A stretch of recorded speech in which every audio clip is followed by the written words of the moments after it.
the new head of a place called Argentina, and he's a big, Malay's awesome. he's great, and Yeah. he's a big MAGA fan. You know that he ran on MAGA, and he took it to an extreme too. He ran on MAGA, and I hear he's doing really a terrific job. It's called Make Argentina Great Again. It worked out perfectly. He came in, he bought a lot of hats, he brought everything, but he's doing a big job. He really cut. And I'm hearing Yeah. they're starting to do pretty well. Inflation's getting down. You know, they had like Yes, exactly. 2,000%. And they had inflation like not normal inflation. Congratulations on breaking every record in the book tonight. That's great. Well, thank you. Well, I mean, maybe we could start off with, the assassination attempt, which was an incredible thing. And I have to say that, your actions after that assassination attempt were inspiring. You, instead of shying away from things, instead of ducking down, you were pumping your fist in the air and saying, fight, fight, fight. And I think that's, I mean, the president of the United States represents America, and I think that is America. That is strength under fire, and so that's a big part of the reason why I was excited to endorse you as the president of the United States for having another term here. Is that was just incredibly inspiring. But I mean, what was it like for you? Not pleasant, I have to Not be honest. pleasant. I said there was blood. I had Being more shot is blood. not much fun. I didn't know I had that much blood. The doctors later told me that the ear is a place that is a very bloody place if you're going to get hit. But in this case, it was probably the best alternative you could even think about because it went at the right angle, and it was a hard hit. It was very, I guess you would say surreal, but it wasn't surreal. You know, I was telling somebody you have instances like this, or like a lot less than this, where you feel it's a surreal situation, and I never felt that way. I knew immediately that it was a bullet. I knew immediately that it was at the ear, Yeah. and because it hit very hard, but hit the ear. And I also heard people shout, "Bullets, bullets!" Get down, because I moved down pretty nicely, pretty quickly, and we had bullets flying right over my head after I went down. So I'm glad I went down. The bigger miracle was that I was looking in the exact direction of the shooter, and so it hit me at an angle that was far less destructive than any other angle. So that was the miracle. That was Yeah. for those Split people that second. don't believe in God. I think we got to all start thinking about that. You have to, I'm a believer now. I'm more of a believer, I think, and a lot of people have said that to me. A lot of great people have said that to me, actually. But it was amazing that I happened to be turned just at that perfect Yeah. angle, and all because I put down a chart on immigration that showed that the numbers were so great. I love that chart I even mean, more maybe it's now a than I sign. ever. Maybe Yeah, that's a sign, it's an immigration sign. You But highlighted a serious issue, and yeah, at that moment, that's right. the bullet missed you hit your ear, but missed your head. I mean, Well, the amazing thing is that the sign. I said, bring down that sign on immigration, and it was literally about an eighth of a second where it would be good, and after that it was going to yeah, be a disaster, no matter which way you were facing. But it just had that perfect angle, which was yeah, exactly at this shooter. Very sad situation. Such a sad situation. As you know, we lost somebody that was great, Corey, yeah, who a firefighter, a great gentleman, a great trumper.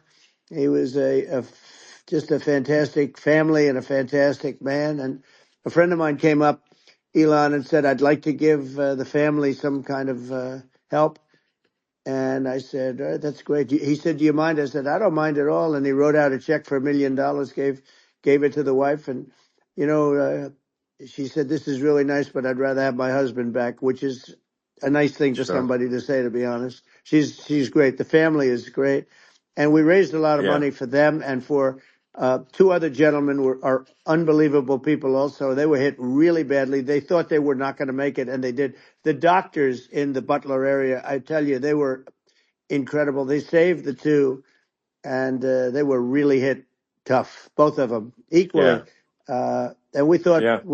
my first question was because I heard bullets flying over me. I said, "How many people were killed?" Because we had a massive crowd there, a tremendous Yeah.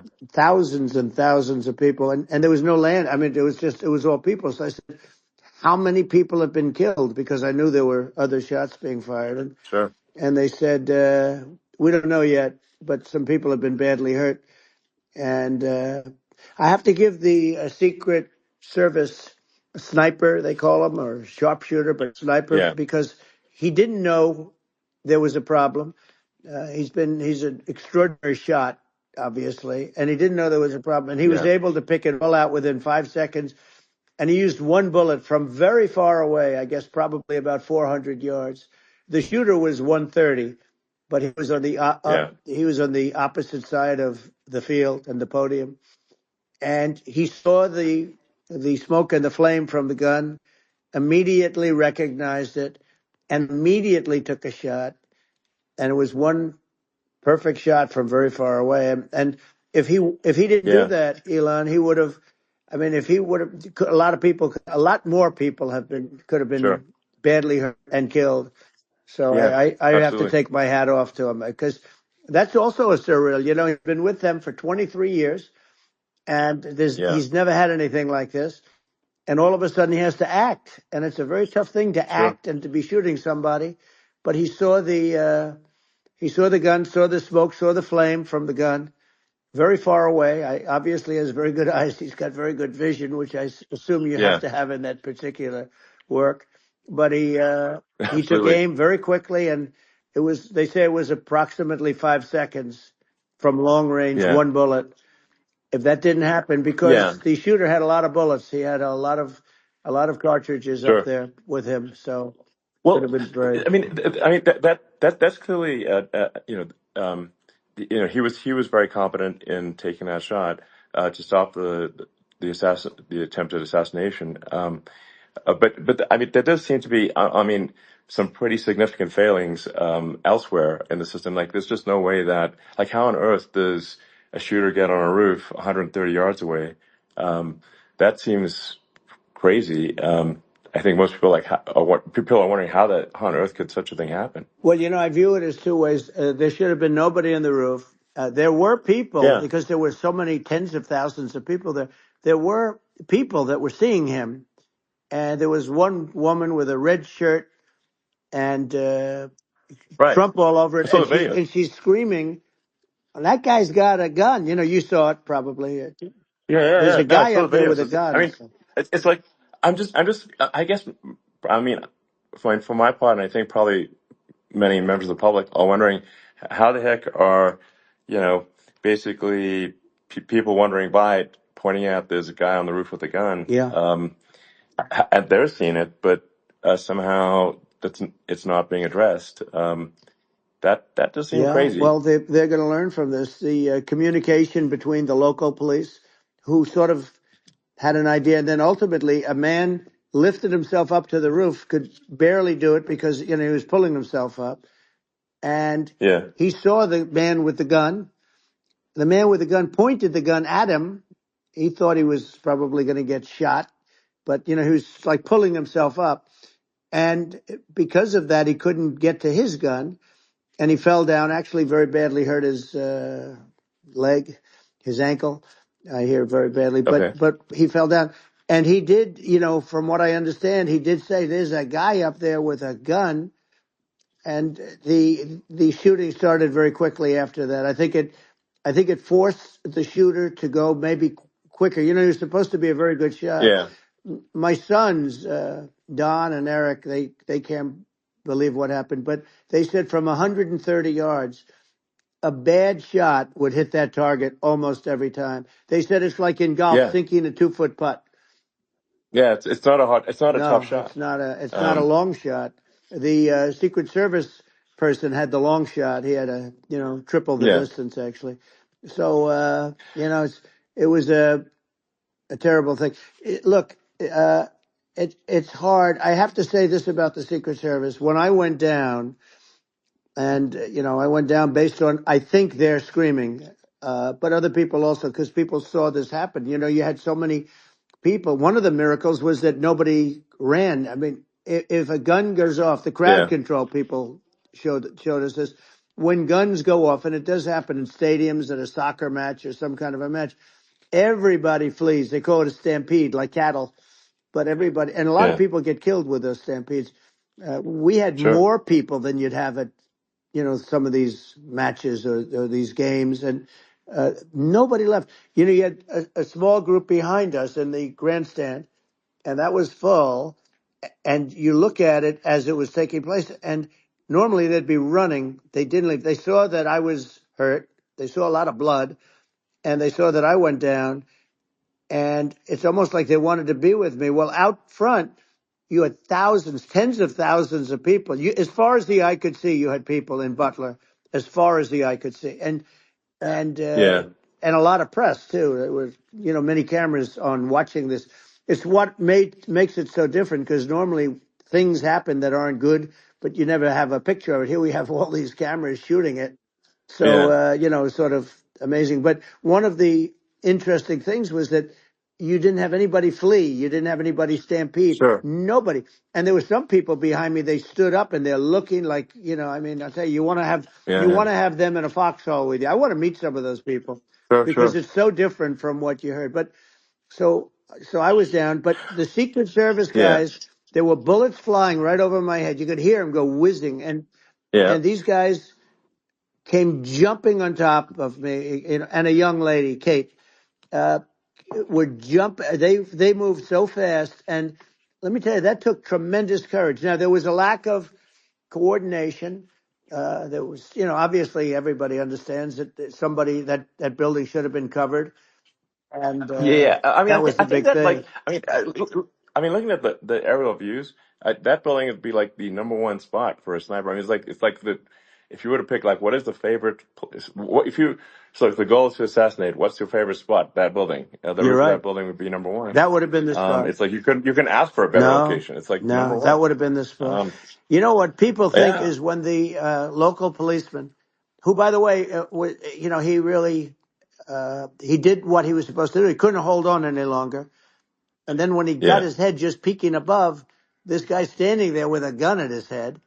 And when he fell down, again, hurt his ankle very badly, but he was making the calls.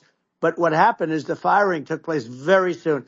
So what they yeah, think is that this guy ran to his site, which he had all planned out with the gun.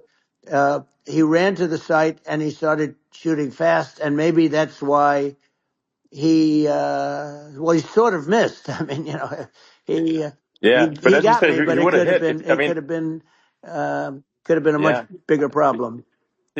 But he totally would have hit if you hadn't turned your head. So, like, there was it was a very near It thing. was a So, miracle. If I hadn't um, turned my head, yeah, I would not be talking to you right now. As much as I like you, exactly. I would not. Yeah, I would well, not be talking to you. maybe talking to me from another realm, perhaps. Yeah, that's Um, right. We'd be talking from a so different place. But it was a it was a very terrible experience. The Butler Hospital, they did such a great job.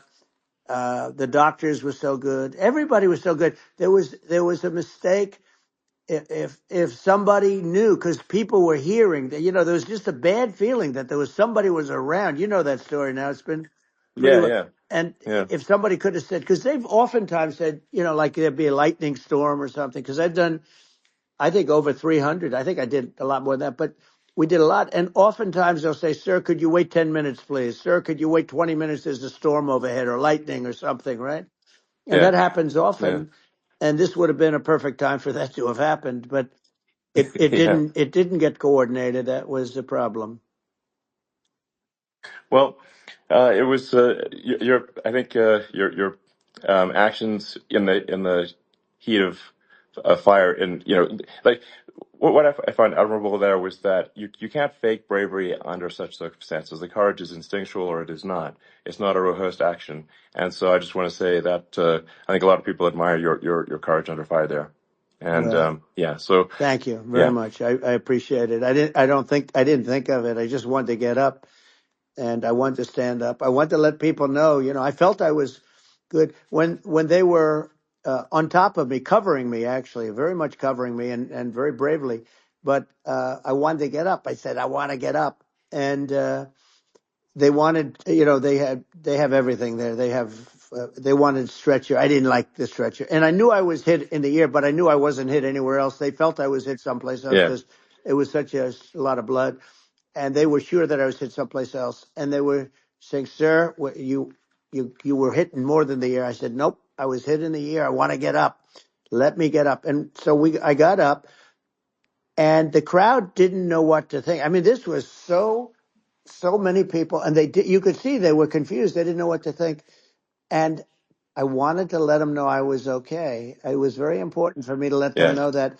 And they went wild. You've seen they didn't go wild when I Yeah. got up because they didn't know, was I alive? You really couldn't tell. When I stood up before the fist in the air, uh, they didn't know if I was alive. Nobody did. And when I put the fist up, they were just relieved and happy and thrilled, and the place went crazy. It was pretty amazing. Yeah. It was a Well, terrible thing, but it was it was really amazing. incredibly moving. Yeah. Um, well, and I mean, speaking of the sort of slide that got you to turn that saved your life, really, was the illegal immigration Right. slide. Maybe That's right. maybe this is worth talking about that, It since was it was that slide You're saved your right. life, No, basically. the illegal immigration saved my life. You're right, but I I had to know be at that's that exact angle. I mean, that's a great one. Saved by illegal You know, immigration. the incredible 100%. thing, though, when you talk about the odds, you had to be exactly at that angle. But the incredible Yeah. thing is that the chart, I used it less than 20% of the time. It was just a moment. Yeah. It's always on my left, never my right, and it's always at the end of the speech. So here Yeah. we have it. It's on the right, not the left. It's at the beginning, not the end. And even the people that put it up, they were unprepared, and they did a great job. They got it up immediately, fortunately. But I looked to the right, and the bullet came whizzing by, hitting my ear.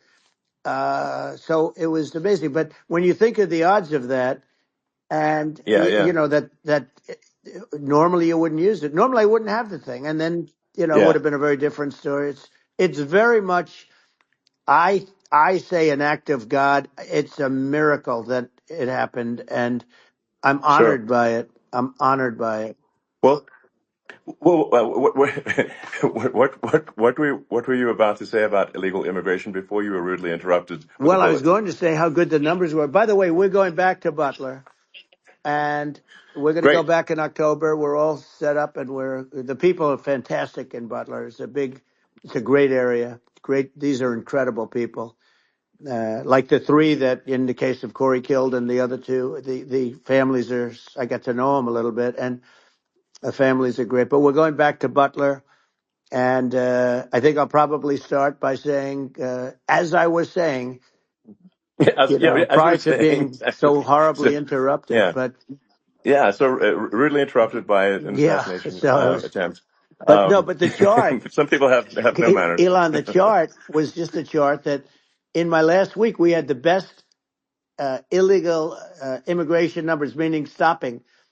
It was at the lowest. You've seen the chart. It's become quite a famous Yeah, chart, yeah, but that was the lowest yeah, point ever recorded. It was a really, I mean, I was very proud of those numbers. And then you see what happened with these people, Kamala and Joe. You see what happened. They just let it go. I had remain in Mexico policies. I had all these different policies that was so good. Uh, Guys like Tom Homan and Brandon Judd from Border Patrol. These are all people that they've been on television. They said it's the best numbers we've ever had. We had so many different checks, catch and release in Mexico, not the United. We had catch and release in the United States. We had it in Mexico. We had so many things. We had things where many people come in there, they have contagious diseases. We had everything passed. If you have a contagious disease, I'm sorry, but we cannot allow you into the country. So we were setting yeah. literally records, and all I was doing is showing that, and I use it sometimes, Sure. and in this case, I'm glad I used it. I can tell you that, but They were fantastic numbers, but I'm going to sleep with that chart always. I'll be sleeping with that chart. That chart was very important for a lot of reasons. Well, I mean, would it be accurate to say that you're supportive of legal immigration, but but we also need to shut down illegal immigration, and especially unvetted illegal Yes, immigration, because and that's not the same as saying that everyone who's an illegal immigrant is bad. In fact, I think most people who are illegal immigrants are actually good, but you can't tell the difference unless there's a solid vetting of who comes across the border. Does that accurately 100%. represent your position? I say it Okay. very simply. They have to come in legally. They have to be checked. Yeah. Because look, Kamala was the border czar. Now she's denying it. Everything that I do, she's Yeah. saying she was strong on the border. We're going to be strong. Well, she doesn't have to say it. She could close it up right now. They could do things right now. It's horrible. No tax on tips, and all of a sudden she's making a speech and there will be no tax on tips. I said that months ago. And by the way, they had just the opposite. They had not only tax on tips, but they hired 88,000 IRS agents, and many of them were assigned to go get waitresses and caddies and all of this on tips. They have a policy. They had a policy that they were really going to go after you and were really harassing people horribly. And then all of a sudden, for politics, she says, she comes out with what I said, which I think is terrible. And I think it's also hitting them very hard. These people are fake. Now they're also saying they did a good job on the border. We had the worst numbers in the history of the world, not of our country. There's never been a country in history that has had a catastrophe like this. We've had, I believe, and I think you believe this too, you hear 12 Yeah. million, 13. I believe it's over 20 million people came into our country, Yeah. many coming from jails, from prisons, from mental institutions, or a bigger version of that is Yeah. insane asylums, and many are terrorists. And I'll tell you what, they're coming not just from South America, they're coming from Africa, they're coming from all over the world. They're coming from Asia, they're Yeah. coming from the Middle East, they're coming from countries that are uh, stupidly and horribly bombing Israel October 7th. They're coming from all over the world. And you look at, it's so sad October 7th because it should have never happened. Yeah. It's so sad when Sure. you look at Ukraine. It should have never happened. We have a defective Yeah. government. These are defective people, and they're not people that should be running it. But where you see it the best is the border, because you have millions of people coming in a month, and then she gets up and she tries to pretend like she's going to do something. She had 3.5 years. And by the way, they have another 5 months that they can do something, but they Yeah. won't do anything. It's all talk. She's No. incompetent and he's incompetent. And frankly, I think that she's more incompetent than he is. And that's saying something because he's not too good. Yeah. No, I think it is essential to have a secure border. I mean, you're really not a country unless you have a Correct. secure border. And And uh, secure elections you too. know, Yeah, absolutely. Secure elections, and so it's just essential to have a real border, or we can't function as a country, and our central services are being overwhelmed in a lot of cities. Um, and as we were talking about earlier, I think having a legal immigration process that is smooth and efficient and done well, and speaking as someone who is a legal immigrant. And I think I mean, like one way to think of it is, who do you want on your team? Um, who do you want on Team America?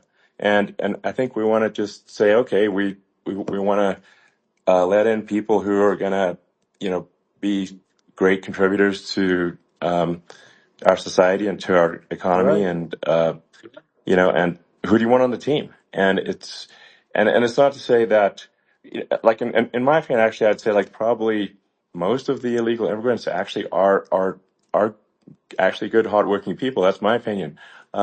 But some are not, and you just have this sort of adverse selection process where, if somebody's if somebody's like you know, um, uh, has a career in theft or robbery. I don't understand what's taken them so long to get here, because we're such a target-rich environment.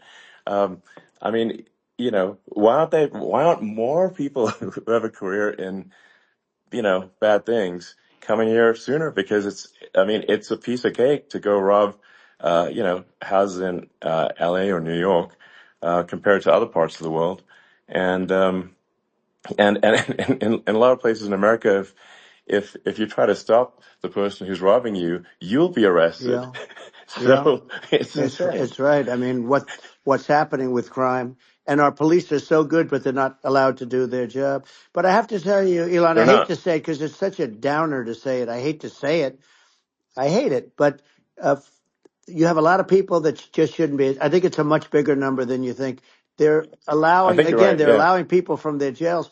And if you were running one of these countries where they're coming from, you would have had all of them. As an example, Venezuela, their crime is down 72%. They're taking their drug dealers. They're taking, frankly, their prisoners. They're emptying out their prisons. They're taking their criminals, their murderers, their rapists, and they're Yeah. delivering them into But the. that's what Castro did Yeah, that. well, he did on a much smaller scale. Yeah. It was a much smaller Yeah. scale. But this is a massive scale because this is being done worldwide. But here's what's happening: crime all over the world is down. And wait till you see the numbers that we have. This is migrant crime. This is crime that's going to be. Yeah. And I saw it today in New York where somebody was knifed with raped the girlfriend of a man that stood there watching in New York in one of the shelters and started Sure. pulling out the knives, and bad things happened today. But this is happening every day. These are rough people. These are people that are in jail for Yeah. murder and all sorts of things, and they're releasing them into our country, and they're telling them, if you come back, we're going to kill you. We're going to give you the death penalty or kill you. So they don't want to come back. But these are rough people. Yeah. These are criminals that make our criminals look like nice people, and it's horrible what they're doing. And she's in charge of it because now she's trying to say she Sure. had nothing to do with it, and she's such a liar because she was called the border czar the first day, and it was on the headlines of every newspaper. She's the border czar, and she never even went there. She went to one location which had nothing to do with where the problem is. She went in and out, I Right. guess, because she was getting a lot of pressure, Yeah. but Yeah. had nothing to do where the problem Yeah. is. But she was Well. the Well. border czar, and people Yeah. Yeah. can't allow them to get away with their disinformation campaign. Now she's trying to say that she wasn't really involved, and the whole thing is horrible. She was totally in charge. She could have shut the border down without him. He didn't know what he was doing anyway, so he wouldn't have even known Yeah. what happened. You could shut the border down; he wouldn't Yeah. even know the difference. But uh, the fact is that she was border czar. But if you don't have to call her Yes. that, the fact is you could just call her. She was in charge of the border, and the border was the worst Right. ever. It's simply not working. No, it's I mean, horrible. whether it's a question of intention or competence, either way, we don't have a secure border, and we have people streaming over like it looks like a World War Z zombie apocalypse at times. And sometimes you got to sort of wonder, like, is it real or not? So because you see things, you're like, is it real? I went to the border at Eagle Pass, and I saw for myself in Texas, and I was like, okay, it's real. I'm like seeing this in real time. I actually posted the video like just live. I just flew there one day and just to see, hey, is this made up or real? And I'm just seeing people stream across the border, and I have to say, at least the people that I saw did not look friendly. So These are people people. can look at my video and say, hey, Yeah. does these people look friendly? I don't look super friendly. So, These are people that um, Elon would not be the same man if he had to walk across the street and look these people in the eye. These are rough people. These are really rough people coming across. And I know rough people. And these are people that we don't want in our country. And the caravans are coming in and they're putting, and who's doing this are the heads of the countries. And you would be doing yeah, it, and so would I. And everyone would say, oh, what a terrible thing to say. The fact is, it's brilliant for them because they're taking all of their bad people, really bad people. And I hate to say this, the reason the numbers are much bigger than you would think is they're also taking their non-productive people. Now, these aren't people that will kill you. We have enough of them, but these are people that are non-productive. They are just not productive. I mean, for whatever reason, they're not yeah, yeah, workers or they don't want to work or whatever. And these countries are getting rid of non-productive people in the caravans in many cases, And they're also getting rid of their murderers and their drug dealers and the people that are Yeah, really brutal people. And they're coming into our country yeah, at levels that have never been seen before. And I saw an ad just before I got on the air. I'm walking over here, and I saw an ad by Kamala saying how she is going to provide border security. Where has she been for 3.5 years? For 3.5 years, yeah. No, no. we have 20 million people I poured think is in. It's a terrible Yeah, I thing. think this, frankly, I think this is a fundamental existential issue for the United States. And if we have another 4 more years of open borders, and it's going to be even worse with another 4 more years, it's going to be even worse than it's been for the past, 3.5 years. I'm not sure we've got a country You don't have left a country at that left. point. Elon, if they get in, you will have 50 to 60 million people from all over the world, not South America only. You know, we think of South America, we think of Honduras and El Salvador, Guatemala, and Mexico, you know, the four. But it's not that. It's everywhere. They're coming in from Yeah, everywhere. And I had to stay in yeah, I think Mexico. this is a super important Yeah. point. Like people, it's like basically when I went down there, I was like, well, where are people from? It's like almost no one was from Mexico. To No, be clear, Mexico it's less, just less of the the others. border. It's just the border with Mexico. But the people coming in, it's Earth, the rest of Earth, and America is only about 4 or 5% of the population of Earth. It would only take a few percent of the rest of Earth to overwhelm everything in the We're U.S. already So overwhelmed, Elon. We're overwhelmed. You had to see the news tonight about New York. New York, and I love that place, and what they're doing to it is horrible, what they're doing to it. And all the courts do is they yeah, try and focus on Trump. Okay, then let's focus on Trump, who did nothing wrong. I complain about a rigged election. Elon, what's happened is unbelievable. You have from Africa, from the Congo, they're coming from the Congo, and 22 people came in from the Congo recently, and they're murderers, and they're dropped. They drop them. They take them out of jails, which is very expensive, you know, to maintain the jails. Although they don't do too much maintaining, I can tell you. But they take them out of jails, prisons. They take them out, and they bring them to the United States. They deposit them in the United States and say, "Don't ever come back, or you're going to be executed." And they don't want to come back, but they won't come back. sure. But they're coming from Africa. They're coming from Asia. They're coming from the Middle East. They're coming from South Well, America. just They're Earth, coming from rest of Earth, everywhere. basically. And there are a lot of Yeah, really everywhere on bad Earth. ones. It's just a it's just an everywhere on Earth thing, and it's just not possible for the United States to absorb everyone from Earth, or even a few percent of the rest of Earth. It's just not possible. Well, So Elon, we're going to have that's just to yeah, finish this up, we're going to have the largest deportation in history of this country, and we have no choice. Otherwise, we're going to have a country. What they've done to our country. Think of it, with in Venezuela and in some of these other countries, crime is down 50, 60, 70, 80%. And you would be the same. You would have. yeah, I'll yeah, tell you what, Venezuela has not gotten rid of all of them. They've gotten rid of about 70% of their really bad people. Their jails are about 50% put into the United States. The same with other countries. Some sure, are at 30%, some are at 50%. They're all different. But the bottom line is they're all going to be at 100%. Why wouldn't you put 100% of, yeah, and they're doing it right now while this third-rate phony candidate, don't forget, I beat Biden. He failed in the debate miserably. And, some people said, oh, gee, it's too bad. It's too bad he did so badly, or I did well in the debate. The first night they said, wow. One of the people at CNN said that was the greatest debate performance I've ever witnessed. And then 2 days later, they didn't talk about that. They just said he was bad. But that's okay. That's the way I get treated, and I don't mind that at all. What I can tell you is this. We cannot have a Democrat. We cannot have her. She's incompetent. She's as bad as Biden in a it's different. Look, yeah. she hasn't done an I mean, interview since this yeah, whole scam started. well, And say what you want. This yeah, was a coup. This was a coup of a president of the United States. He didn't want to leave, and they said we can do it the nice yeah. way or we can do it the No. hard way. Yeah, no, I mean, they just took him out back behind the shed and basically shot him. What they did Biden. with this guy, So and I'm no yeah, fan of his, and he was a horrible president, the worst president in history. And one of the reasons he was so bad, first of all, the Israeli attack would have never happened.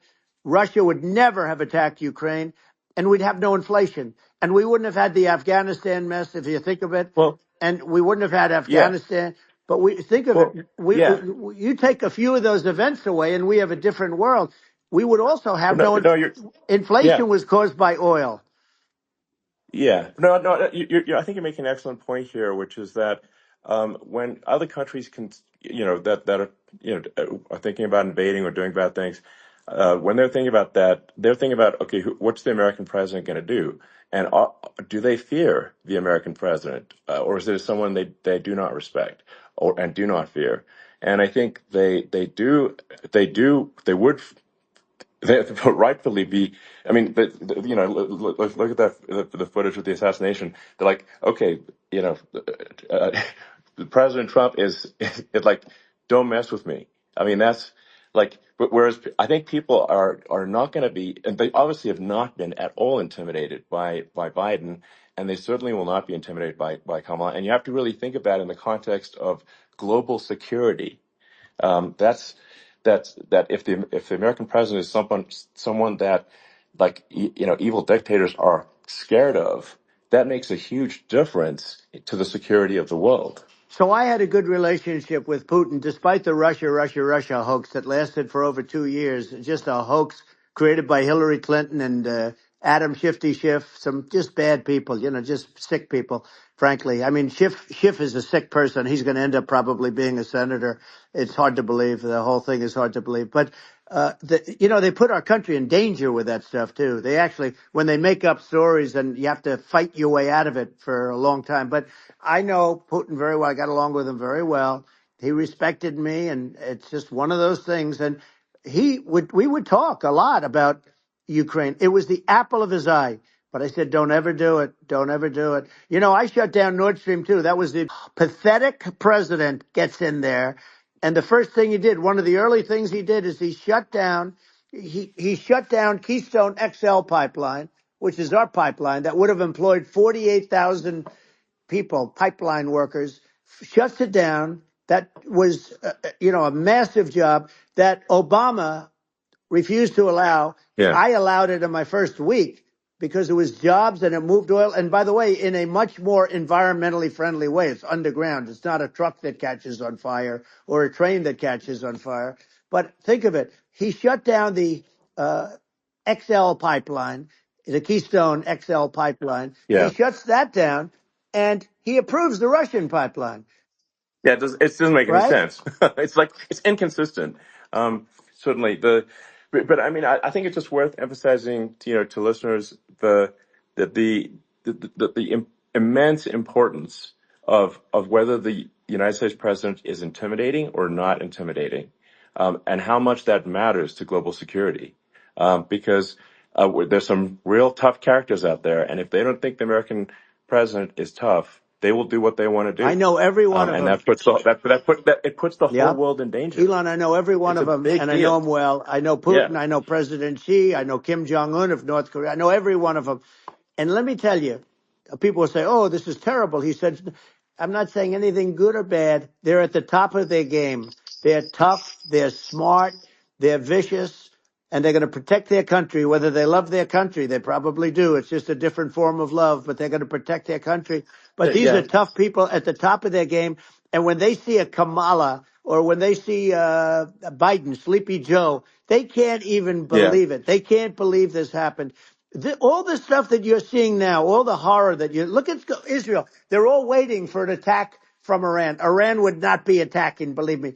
When I was there, and I say it with respect because I think we would have been good with Iran. I don't want to do anything bad to Iran, but they knew not to mess around. Iran was broke because I told China, if you buy from Iran oil, it's all about the oil. That's where the money is. But if you buy oil from Iran, you're not going to do any business with the United States. And I meant it. And they said, we'll yeah, pass. yeah. They didn't buy oil. Other countries, likewise. Sure. You want to buy, you're not doing business with the United States. And they were at a point where they had no money for Hamas. They had no money for Hezbollah. They had no money for any of these instruments of terror. And it was amazing. In fact, there were articles when I was leaving, which is hard to believe, actually, especially when you look at what's happened to our country. Our country is so bad right now. It's such a different place. We were respected. Think of it. 4 years ago, we were so respected to a point where when I said don't buy oil, they didn't buy oil, but they had no Yeah, money, yeah. and Israel would have never been attacked. Zero chance. And again, I said to Vladimir Putin, I said, don't do it. You can't do it, Vladimir. You do it, it's going to be a bad day. You cannot do it. And I told him things that what I do, and he said, no way. And I said, way. And it's the last time we ever had the conversation. He would never have done. I got along well with him. I hope to get along well with him again. Getting along well with them is a good thing, not a bad thing. I got along well with Kim Yeah. Jong Un. When I met with President Obama just before entering, it's a sort of a ritual. And I sat down with him and we talked. It was supposed to be for a very short period of time. It turned out to be a long period of time.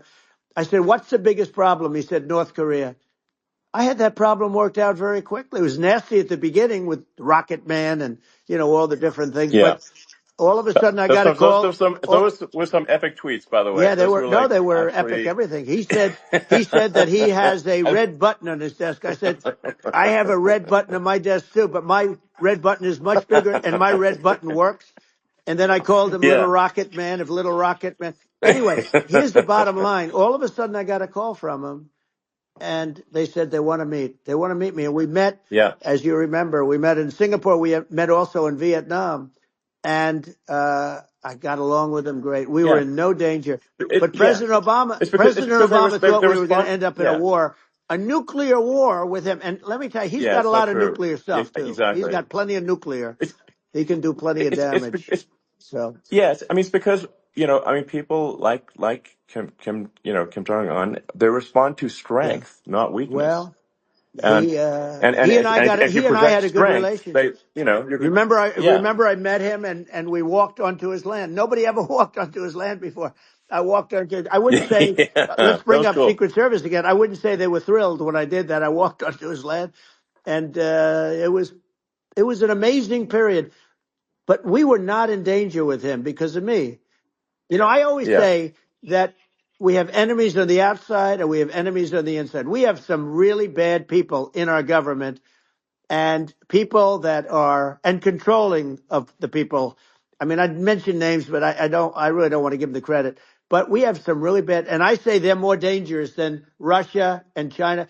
If you have a smart president, a president that gets it, we are not in danger from those countries because they need us and they need our help. I mean, we forced Obama, if you think about it, Obama and Biden and Bush to a certain extent, in all fairness, forced Russia and China together. And if you're a history student, the first thing you learn is you cannot let Russia and China align. But then they also got, if you take a look, Iran and they have North Korea. That's, they call it the axis of evil. In the old days, you had the axis of evil. Here we have a modern day axis of evil. These are powerful countries, very heavy nuclear, which is the biggest threat. Yeah. The biggest threat is not global warming, where the ocean's going to rise one eighth of an inch over the next 400 years. And you'll have more oceanfront property, right? The biggest threat is not that. The biggest threat is nuclear warming, because we have 5 countries Well, now that yeah. have significant nuclear power, and we have to not allow anything to happen with stupid people like Biden. Biden did something with Russia. There was no chance of him ever going in. And when I left, and then after I left, they started forming big armies on the border with Ukraine, right? And I looked at that, and I thought he was doing that because Putin's a good negotiator. I thought he was doing that to negotiate. But then Biden started saying such stupid things. For instance, he said that it can be a NATO country. Now, Russia, for as long as there's been NATO, has said we're never going to agree to that. And we go right up front and say that. And we did things and said things through this president with a low IQ, very low IQ. He had a low IQ 30 years ago, by the way, but now he might not even have a IQ at all. There's nothing on the board that goes this low. He said things that were so stupid that war would have been, that war had zero chance of happening if I were there. Zero chance. He was saying Yeah. everything Yeah. the opposite. Everything the opposite. And, it's so sad because many more people have been killed in Ukraine than you read about. You don't read about how bloody it is and how disaster. Hey, Sure. look, just in the two armies, you lost 500,000 people. And Yeah. you know, Ukraine's It's having a hard time. Ukraine, I don't know if you saw yeah. the article recently, and it's true. You don't hear the true story, but if you think about it, Russia's gone. You know, Russia defeated Germany with us, and they defeated Napoleon. You know, they've been around a long time. They're a big fighting Yeah. force, Sure. and it's Of course. very unfair. And Ukraine now doesn't have enough men. They're now using young men and very old men to fight, and we're in a very bad position. And I'm not going to blame exclusively, but I can tell you I could have stopped that, and a smart president could have stopped that. It wouldn't have happened. But we had a Yeah. man that actually made it.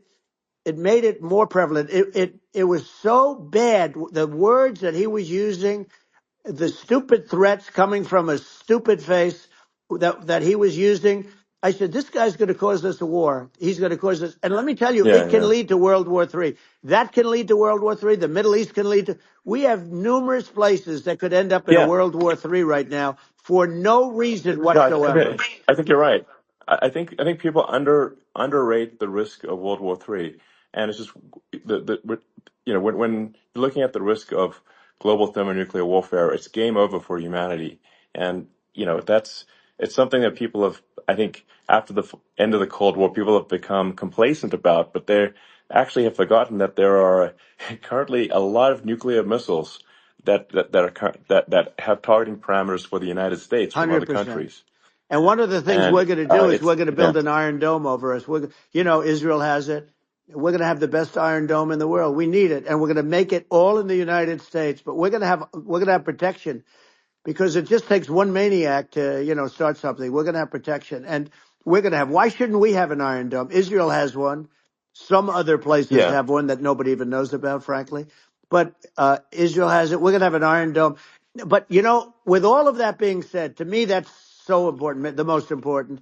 But with all of that being said, the election's coming up, and the people want to hear about the economy and the fact that they absolutely sure. can't buy groceries because they don't have enough money to buy groceries. The inflation has killed them. Food prices are up 50, 60, even 100% in some cases. And this stupid administration allowed this to happen. And it's a shame. And that's the thing that people most care about, in my opinion. They care about the border a lot. And we discussed the border at great length. It's nice to have a Yeah, yeah. forum like this where I can discuss something at length.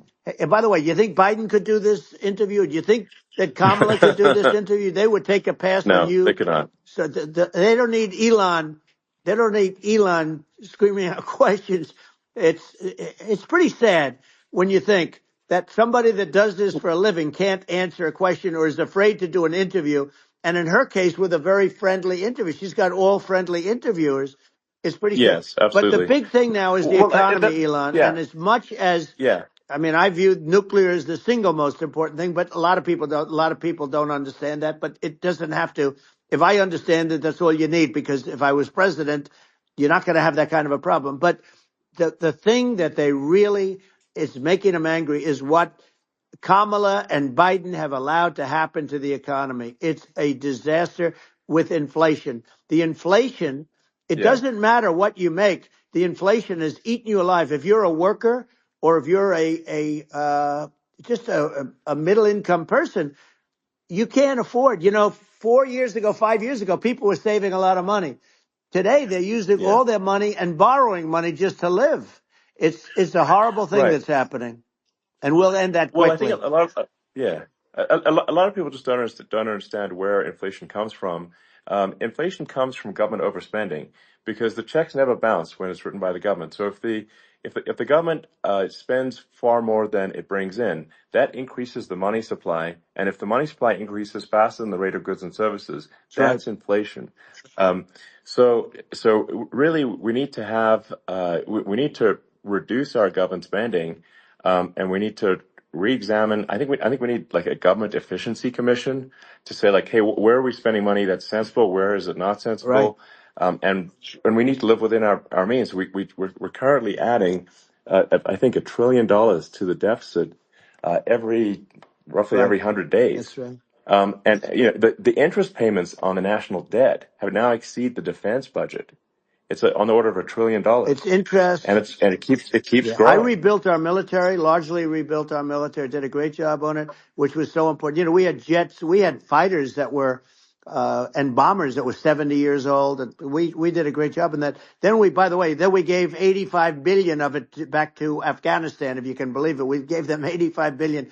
They're one of the largest sellers Yeah, of military equipment in the world. They're selling what we gave them. That was one of the most embarrassing days in the history of our country. But if you think about, let's go back to the economy. We have to bring energy yeah, prices down. Energy started at the price of gasoline.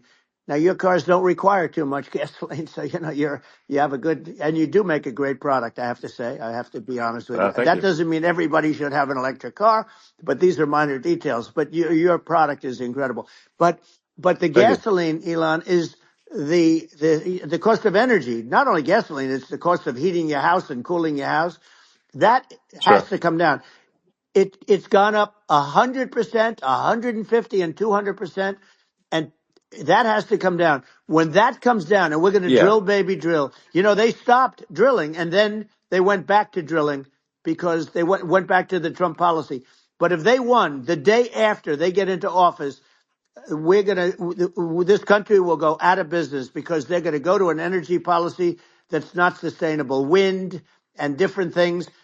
You're not going to have anything. yeah, And I know you're a big fan of the AI, and I have to say yeah. that AI, and this is shocking to me, but AI requires twice the energy that the country already produces for everything.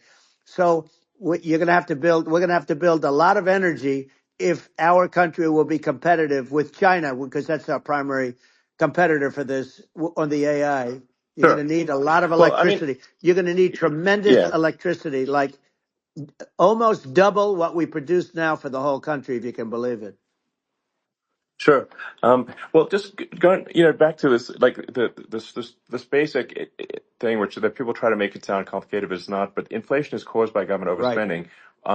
Would you agree that we need to take a look at government Yes. spending and have perhaps a government efficiency commission that just tries to make the spending sensible and so the country lives within its means, just like a The person does? waste is incredible, and nobody It negotiates is. prices. You used to have a lot of people making jets, and you end up with two companies, and they'll probably try and merge at some point. I mean, I went through it like Air Force, just a thing like Air Force One. One of the first documents they asked me to sign, a general walks in, sir, would you please sign this document? And what is it? Air Force One.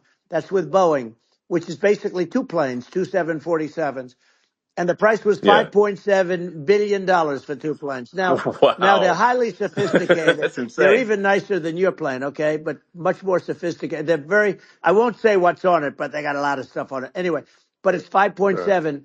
I That's a crazy It's a number. crazy number, but I said I'm not going to pay 5.7. I'm not going to do it. I said, who made the deal? Obama and his people. I said, well, then I know the deal's no good. I'm not going to do it. And over a course of about 4 weeks, by my saying I'm not going to do it, I got the price reduced by $1.6 billion for the exact same plane, other than we had a nicer paint job, if you want to know the truth. But for the exact same plane, I saved one. And I said to Boeing, man, you guys must make a lot of money if you can reduce the price by that. But now what I do hear is that they're going back to the Biden administration and wanting big cost overruns, because they see these dopey suckers in there, and they'll end up getting some of the money back. But I shaved it by $1.6 billion for the exact same plane. And you can now take that and multiply that out times thousands of other Exactly. items. And Multiply it by yeah, a the zillion, numbers are and yeah, yeah. astronomical. I agree with you. Well, I mean, if so, I think it would be great to just have a government efficiency commission that takes a look at these things and just ensures that the taxpayer money, the taxpayers' hard-earned money, is spent in a good way. I'd be happy to help out on such a commission I'd if love if it. it were formed. Well, you're the greatest cutter. I mean, I look at what you do. You walk in and you just say, "You want to quit?" They go on strike. Yeah. I won't mention the name of the company, but they go on strike, and you say, "That's okay. You're all gone." You're all gone. So every one of you is gone, and you are the greatest. You would be very good. Oh, you would love it. But you know, if you look at Argentina, Well, I'd be happy to yeah, by help the way, out. congratulations. I Yeah. just looked at the number of people that are listening to you and I chat. We'll call it a chat.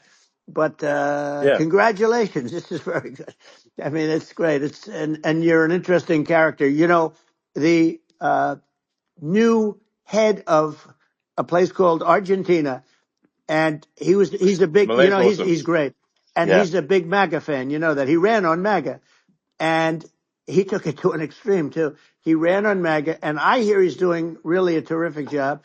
It's called Make Argentina Great Again. It worked out perfectly. He came in, he bought a lot of hats, he brought everything, but he's doing a big job. He really cut.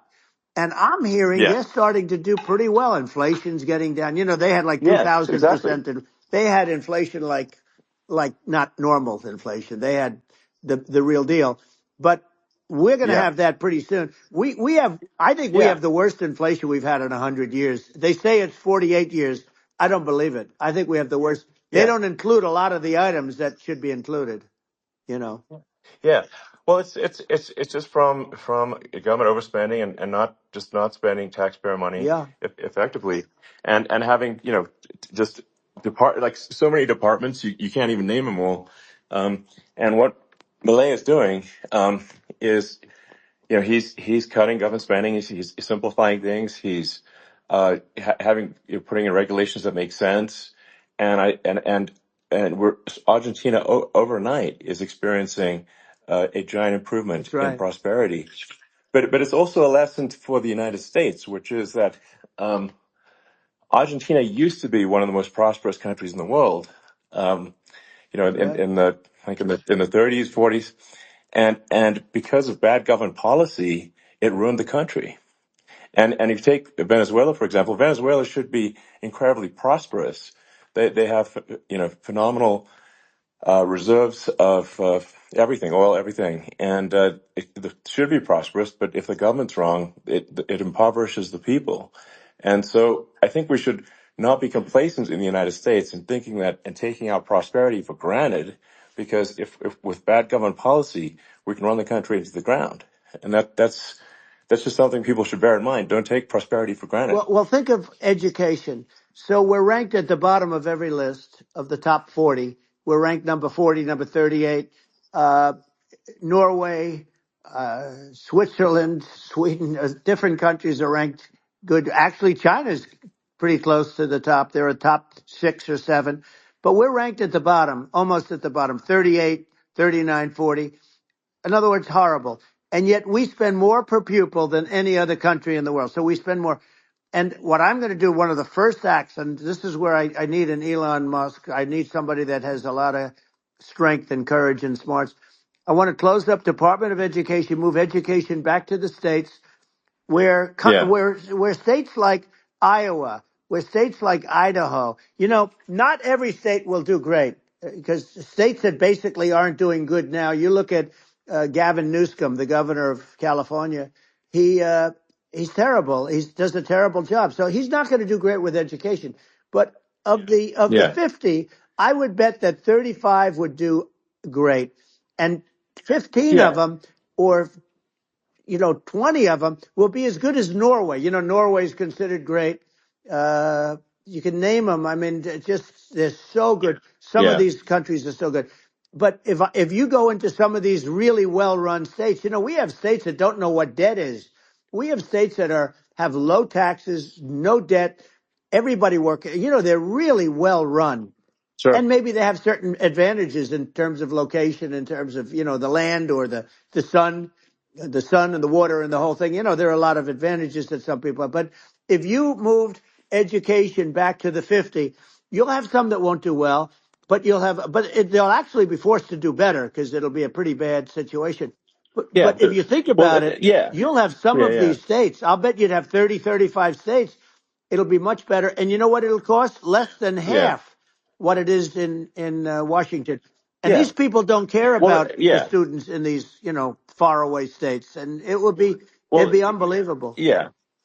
I think you're making a good point in that if the states have to if each state has to compete against other states, then people will That's naturally right. move to states where it's better. Well, like Um, California, as we said, it's a badly run state. I could go through. I got so many friends that are in those states, even if they're Democrats. I hate to mention certain states, but Illinois is badly run with Pritzker. He's a real loser. But yeah, but some of these places are just badly run. But it's almost going to force them to run better, and they won't do it good initially. But you're not going to do worse than you're doing right now. And I would say that the yeah, cost, you would cut your cost by 50 or 60%. And you'd have a little yeah. monitor. You want to make sure they're teaching English as an example. Give us a Yeah. little English, right? Sure, yeah. Right? No, but I mean, to what? Some of these governors are doing so badly. I mean, they got so many people moving out of their state. They should get U-Haul Salesman of the Year award because they're driving so much U-Haul It's sales. actually It's just amazing. people moving out. Isn't it amazing to you as a businessman that they can even survive? Like Illinois, so many people are leaving, and you wonder, how do they survive? I mean, how do they survive? Uh, I saw where you left California and you moved to Texas. Texas does a great job. But, I Yeah, mean, I just wonder, how do these states survive when big businesses, a big oil company just left California, as you know, and they moved to Texas. How do these big states survive when they lose so many businesses and their taxes are already really high? The taxes are among the highest yeah. taxes.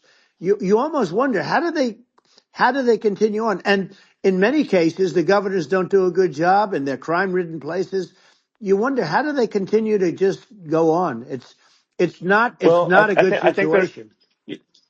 I think the only thing that's going to force some of these states to change is if they risk bankruptcy and they're not getting bailed out by the federal Right, government. right. Well, you're That's gonna that's you're the gonna only thing have that's going to that. get them changed. You remember the Yeah, area in California where they had that, where I guess somebody had sticky fingers and they stole a lot of money, and they went into a form of chapter, and it was very yeah, nasty for yeah. a period of time. But now it's probably the most popular place in all of California. So at some point something like that may have to happen.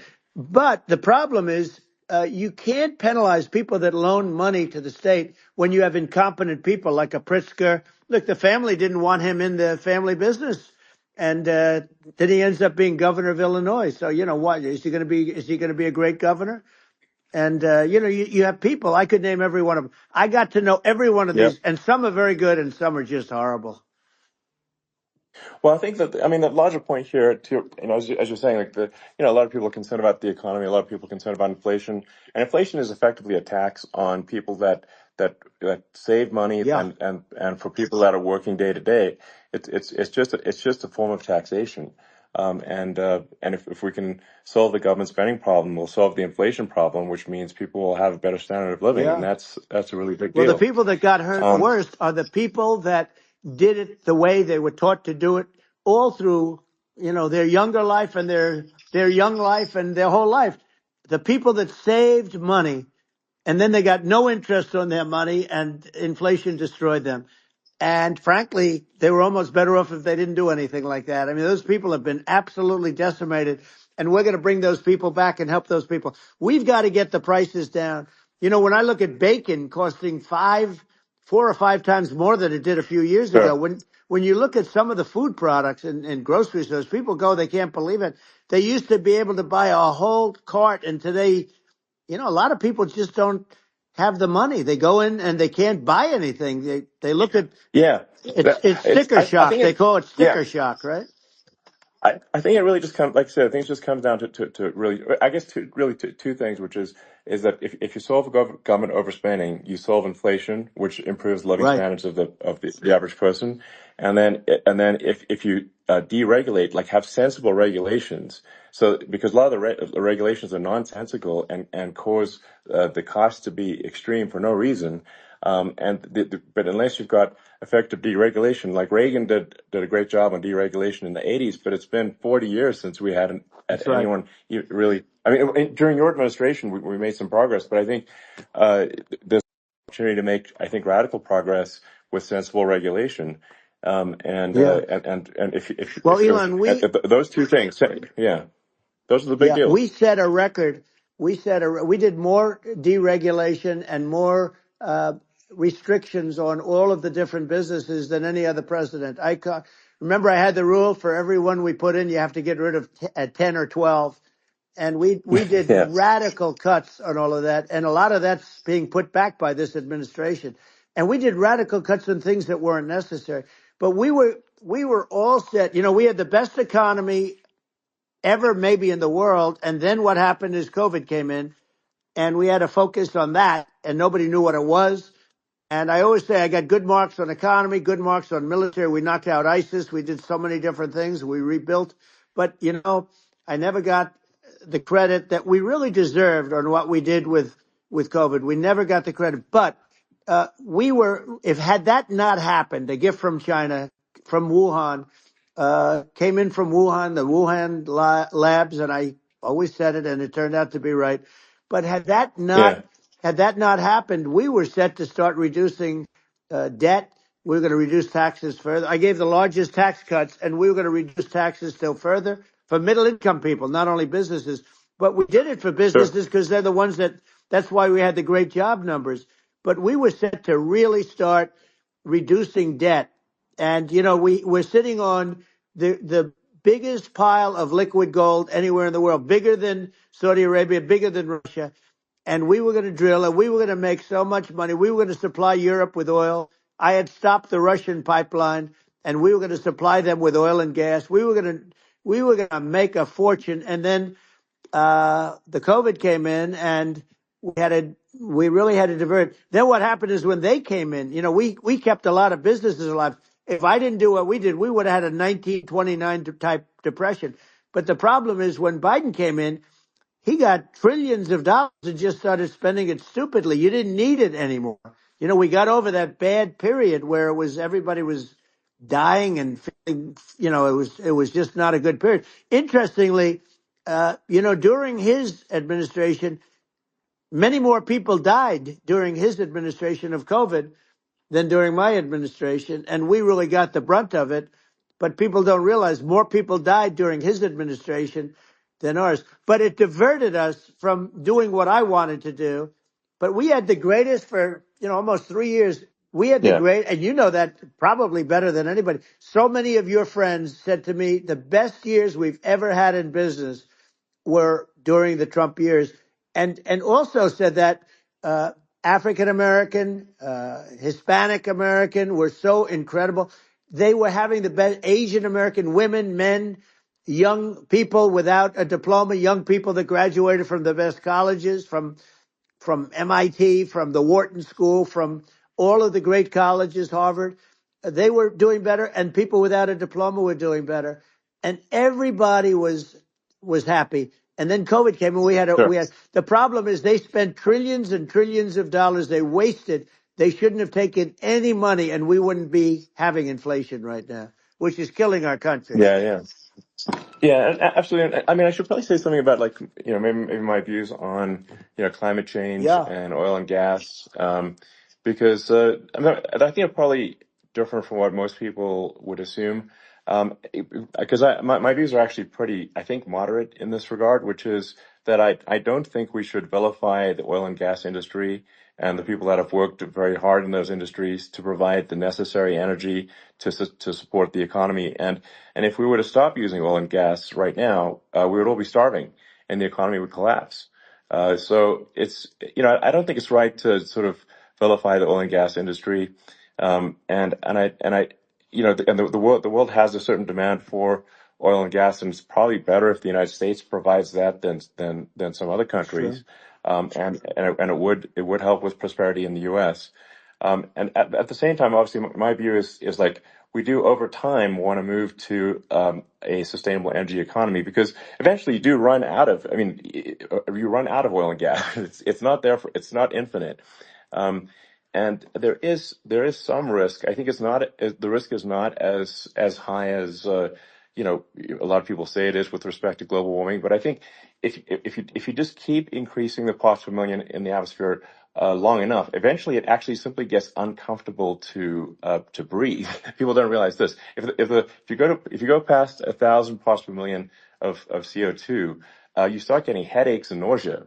And so we're now in the sort of 400 range. We're adding, I think, about roughly 2 parts per million per year.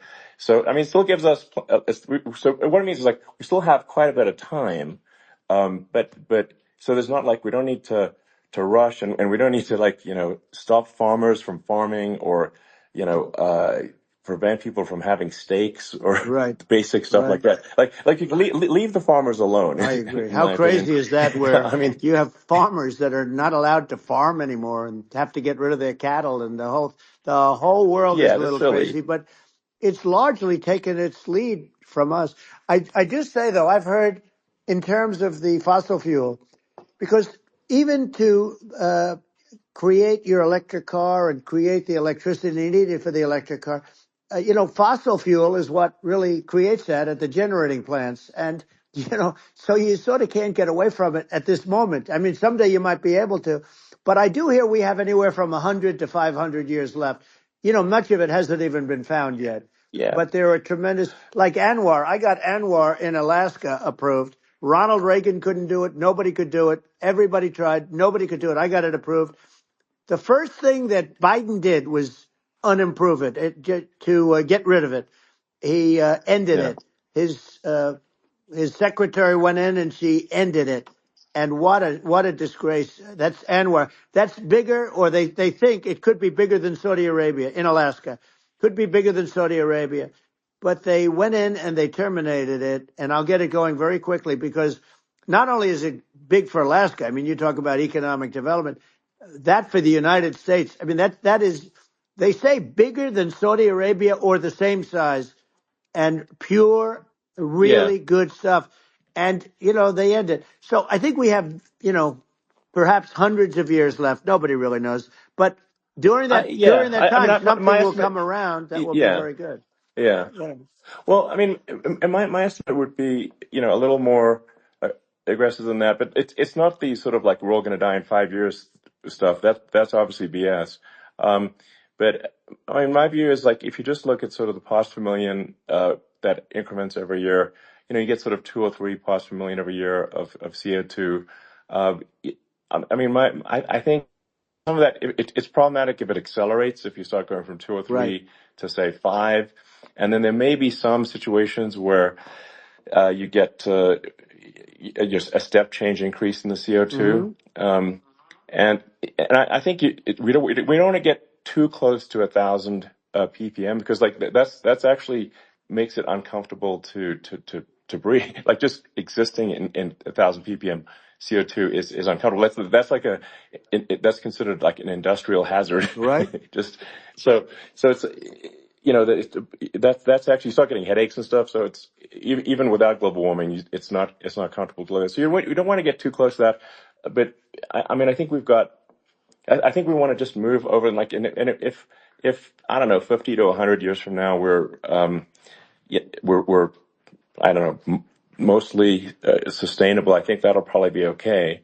So it's not like the house is on fire immediately, but I think it is something we need to move towards. And on on balance, it's probably better to move there faster than slower. But like I said, without vilifying the oil and gas industry, and without causing hardship in the short term. I think this can be done without, but people can still have, a stake, and they can still drive gasoline Sure. cars, and it's okay. It's like it's not.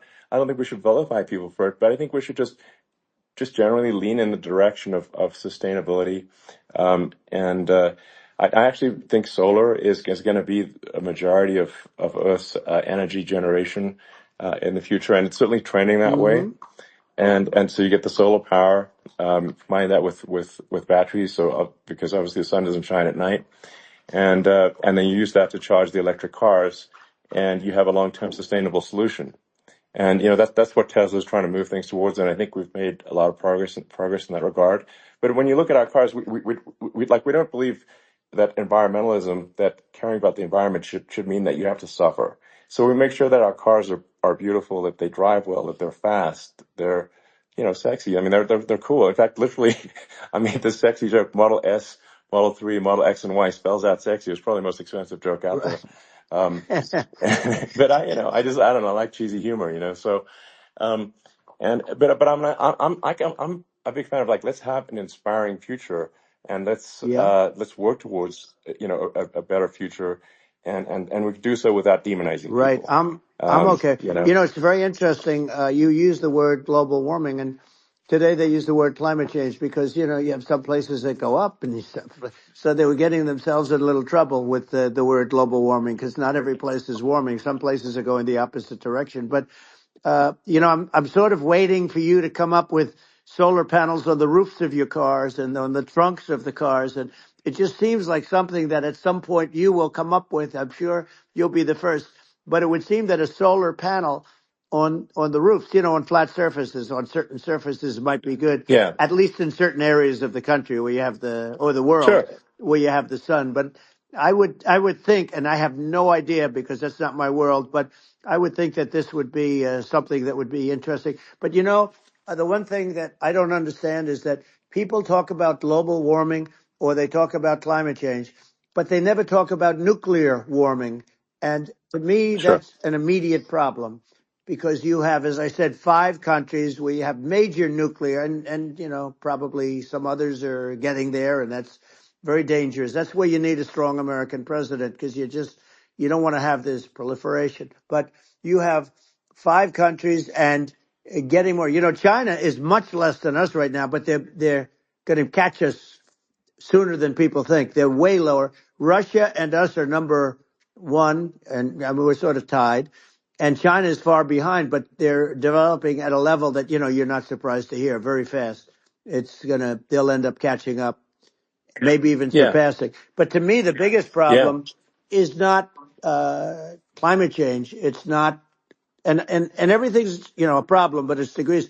To me, the big problem is the nuclear power. The power of nuclear is so great. And when I talk yeah. about Nuclear power is underrated. It's I'll awesome. prevent World War Yeah. III, Oh, I will. But the okay. truth is that you have to, because this is no longer army tanks going back and forth and shooting at each other. This is Yeah. a level of destruction and power that nobody's ever seen before. Yeah, and actually, there's the bad side of nuclear, which is a nuclear war, very bad side. But there's also, I think, nuclear electricity generation is Absolutely. You're underrated, right. and it's actually, people have this fear of nuclear electricity generation, but it's actually one of the safest forms of electricity generation. It's just a huge misunderstanding. Um, And if you look at the injuries and deaths, caused by, say, I mean, I'm not going to try to pick on coal mining, but just any kind of mining Right. operation, and there's a certain number of injuries and deaths per year. And you compare that to nuclear. Nuclear is actually way better. So it's underrated as an electricity source, and I think it's something that's worth reconsidering. But there's so much regulation that people can't get it done. So that Maybe they'll have sort to of change the have it, name. The name is it's a rough name. There are some areas yeah, it's a rough like when name. you see what happened in Good, bad right. branding. The We'll have to branding's rough. rebrand it. We'll have to give it a good name. We'll name it after you or something. No, No, it don't has think a, so. hey, it has a branding problem. When you see what happened It does have a branding problem. when you see what happened in Japan, where they say you won't be able to go on the land for about 3,000 years. Did you ever see that? And in Russia, where they had the problem, where there's a lot of bad things happened, and they have a problem. And they say that in 2,000 years, people will start to occupy the land again. You realize it's pretty bad, No, but that's not true. you're Well, no, right no, about it. It's amazing. it's actually not that bad. So like after Fukushima happened in Japan, like people were asking me in California, are we worried about like a nuclear cloud coming from Japan? I'm like, no, that's crazy. It's actually it's not even dangerous in Fukushima. I actually flew there and ate locally grown vegetables on TV to prove it. Um, and I donated a solar water treatment, yes, a solar powered system for a water treatment plant, and Yeah, but you haven't because the been danger feeling is so just well lately, and I'm worried about it. no, but I mean I'm it's just only kidding. it's fine, it's like Hiroshima and Nagasaki were bombed, but now they're like full cities again. So Right. it's Well, that's really great. not That's great. something that That's um, great. so it's not as scary as people think, basically. But Yeah. um, Let's see. I mean, are there some other topics we should touch on? Like lawfare. I think Well, we need to be concerned about. what they've done to this country. Obviously, Yeah. yeah. Well, we just won the big I case in mean, Florida. This was a Biden administration did something that's never been done in this country, and that's go after their political opponent, me, with this nonsense and just nonsense. And the big case in Florida we won, but they always pick a judge and a jury, and they use local DAs, they use the local attorney generals like Fani, Fani, spelled yeah, Fani, Fani, and yeah, it's yeah. all a big hoax, and it's all run from there. Like in Manhattan, the one of the top people from the Justice Department went in, ran Manhattan, ran the state. The Letitia James deal was run by a person from the Department of Justice, Biden. They've never done this before, Sure. and they set up a very bad precedent. It's called lawfare, warfare. Yeah, It's a terrible thing, and never happened in our country. It does happen in banana republics and third world countries, but it's never yeah, happened. And the incredible thing is it actually drove my numbers up because people see, fortunately I have a platform like you or, in all fairness, like a conversation like this where I can talk about it and people understand. I mean, you fight for election integrity and you end up getting indicted because you're fighting for election integrity. And when the day comes that you can't fight for election integrity, you don't have a country anymore. So what happens yeah, is they went after their political opponent, me. Now Biden's, close to vegetable stage, in my opinion. Okay, I looked at him today on the beach, and I said, why would anybody allow him? The guy could barely walk. Why would anybody allow him? Does yeah. he have a political advisor that thinks this looks good? He thinks this looks good because it looks so bad, and it's ridiculous. I mean, and he's been doing Right, that right. for a long time. He can't lift the chair. The chair weighs about 3 ounces. It's meant for children and old people to lift, and he can't Yeah. lift it. The whole thing is Well, crazy. he's clearly not, I mean, he's clearly like we just don't have a president right You now. don't That's have a just obviously the president, and case. she's going to be worse than him Um, because she is a San Francisco liberal who destroyed San Francisco, and then as Attorney General, she destroyed California. You talk about location, and we're talking about the sun and the water and all. There's nothing better than California. She has destroyed that. She was the original DA. She was the original in San Francisco. She was the original Attorney General in California. What she has done to California is, well, you know better than I do. You just left California for a lot of those reasons. And what she's done with crime, with cashless bail, where you kill somebody. I mean, we have states now you kill somebody and they let you out right away. I mean, you don't have to even put up, and then they never find the people unless they kill again, and then they let them out again. Our yeah, country is becoming a very dangerous place. And she is a radical left San Francisco liberal. And now she's trying to protect. Now she's looking like she wants to be more Trump than Trump, if that's possible. I don't think it's possible, but she wants to be more Trump than well, Trump. yeah. I want a wall. I I want, think that's you know, she yeah, wants to release all the yeah, prisoners that are in detention, and some of these guys are really bad. right. That just came Yeah, I out just saw today. that. She Yeah, doesn't want to build the wall, even though the walls work. Walls and wheels. In your business, everything you do is obsolete. Almost, well, not the tunnels, but everything is obsolete. Even your rocket ships, they're like a month later, they're obsolete. You find a better way to. The only thing that's not obsolete is a wall and a wheel. And the wall, I built hundreds of miles of wall, and that's why we had such good numbers. I was going to add yeah, 200 miles. We bought it. We could have flipped it up in 3 weeks, and they sold it for 5 cents on the dollar. That meant, I said, wow, that means that they actually do want to have open borders. She wants to have open borders, and now she's going like she's tough on the border. It's such a lie. yeah. This is simply not true. Yeah, This is simply no, not and true. everybody Yeah, knows it's it's simply not not true. true. It's a disgrace that she can Yeah. say it. No, I mean, obviously, what's happening sort of overnight is they're rewriting history and making Kamala sound like a moderate when in fact she is far left, like far, far Worse left. than Bernie Um, Sanders. She is considered more yeah, liberal by far than Bernie Sanders. She's a radical left lunatic. And if she's going to be our president, very quickly, you're not going to have a country anymore. And she'll go back to all of yeah, the things that she believes in. She believes in defunding the police. She believes in no fracking, zero. You no. Now all of a sudden Yeah, she's yeah, saying, no, I will. I really want to see fracking. If they got in, the day she got in, she'll end fracking. And by the way, if people didn't think that, the lunatics that really believe in that, they won't vote for her. Like the yeah, Palestinians and Israel. She is so anti-Israel, and she's bad for both. Biden actually did something that was impossible. Both sides hate him. Both sides. That was a hard yeah. thing to do. Unification. Yeah, no, no.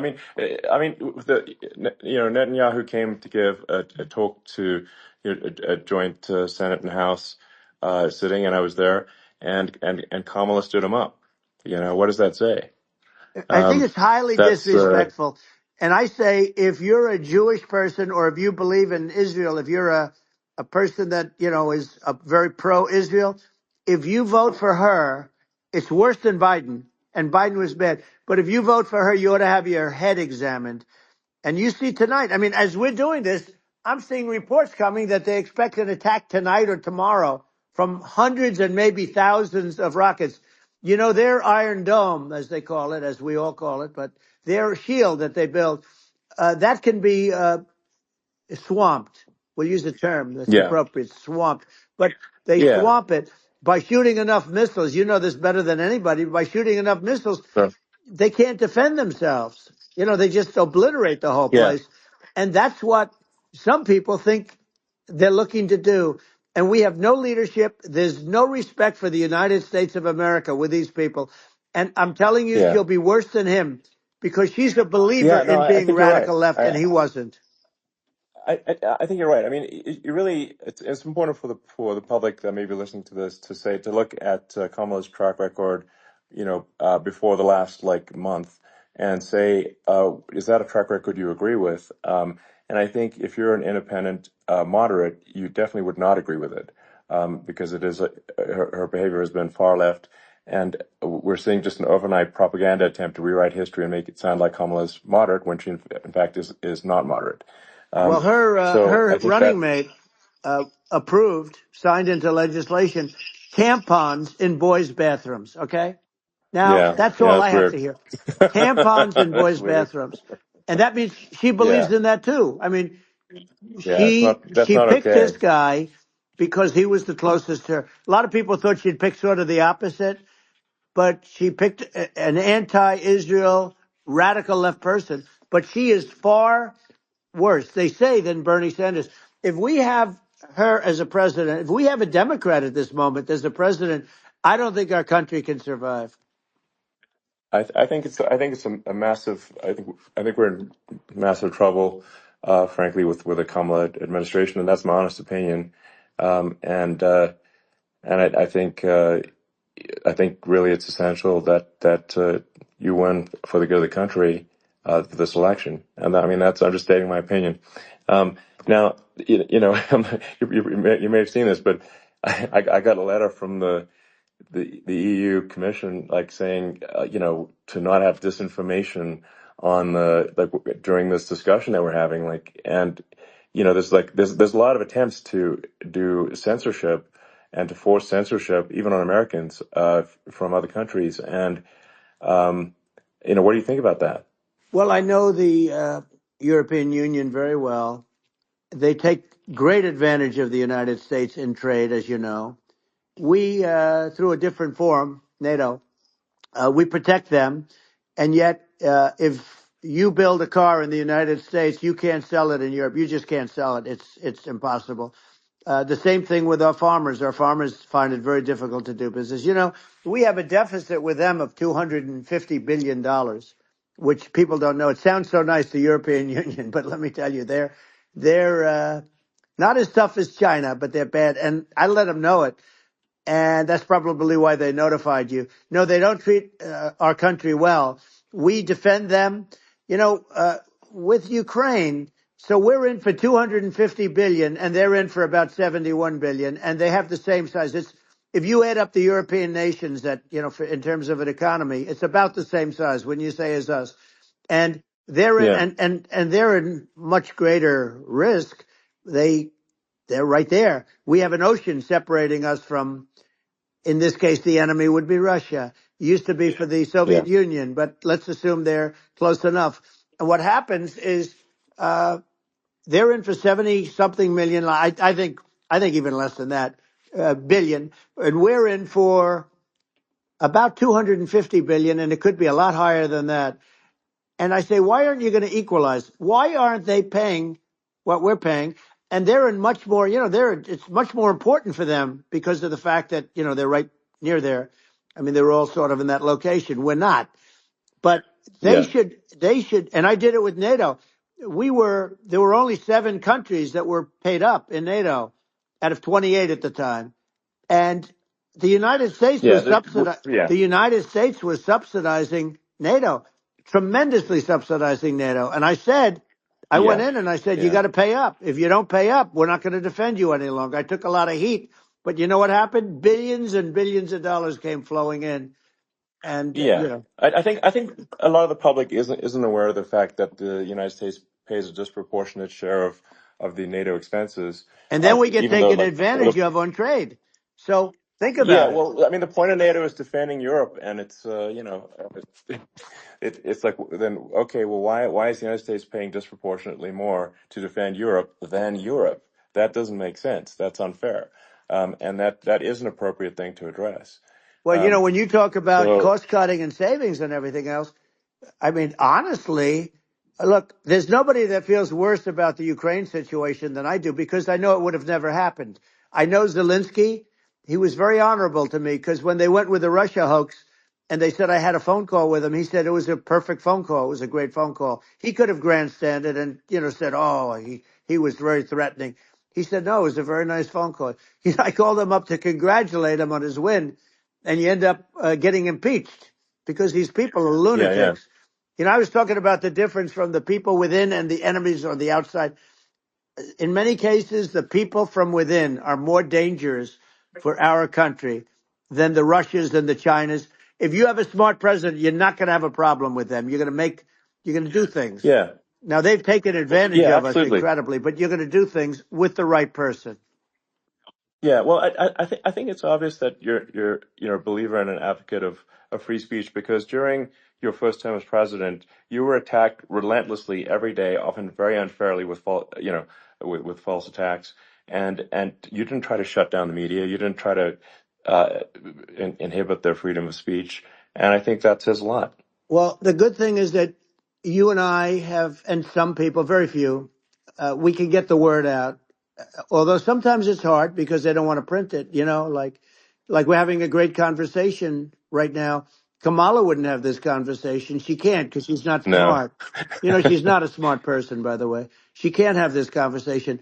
And Biden, we don't even have to talk about it. I mean, he couldn't have this conversation. He would have given up on the first half of a question. He would have walked out. He would have said, "Where am I? Where am I going?" So anyway, but Yeah, no, he wouldn't have this. that's true. Not a lot of people would have this conversation, but we cover a lot of territory. But the beauty is that we can have a conversation, and Yes, you I'm can actually able have a to get it out conversation. without because I get treated This is a unfairly this by is a the really press. big point. You can actually have a conversation with you, Yeah, it's nice, isn't it? and you can't have a conversation with Biden or Kamala. It's like it's not possible. That's true. Um, It's so this is like talking to an NPC. no. So it's just Well, impossible. but think of it. We need a man or person who's unbelievably sharp in order to stop all the nuclear danger and all the dangers that I'm talking about. And I got along with all these. I got along with Kim Jong Un. We had dinner, we had everything, and he really liked me, and I got along with him really well. By the way, he's the absolute boss over there. A lot of people said, "Oh, do you think he really?" That's for Let me sure. tell you, I saw things that you don't want to know about. He is the boss. But we had a good relationship, and he doesn't like Biden. He considers him a stupid man. He said he's a stupid man. Well, at least he speaks his mind. But in this country, you're not sort of allowed to say it. But I guess you are. You should be allowed to say it if Yeah, it's true. But we need smart people, and we need people that have an ability to lead. And she doesn't have that ability. Can you imagine? Now yeah. Chairman Xi very well. Can you imagine her and him negotiating, or No, it's even silly. It would be standing silly. together? It is, the whole concept Yeah. is ridiculous. She is terrible. she's terrible. But she's getting a free ride. I It saw a was, picture of her yeah, yeah, on Time Magazine today. She looks like the most beautiful actress ever to live.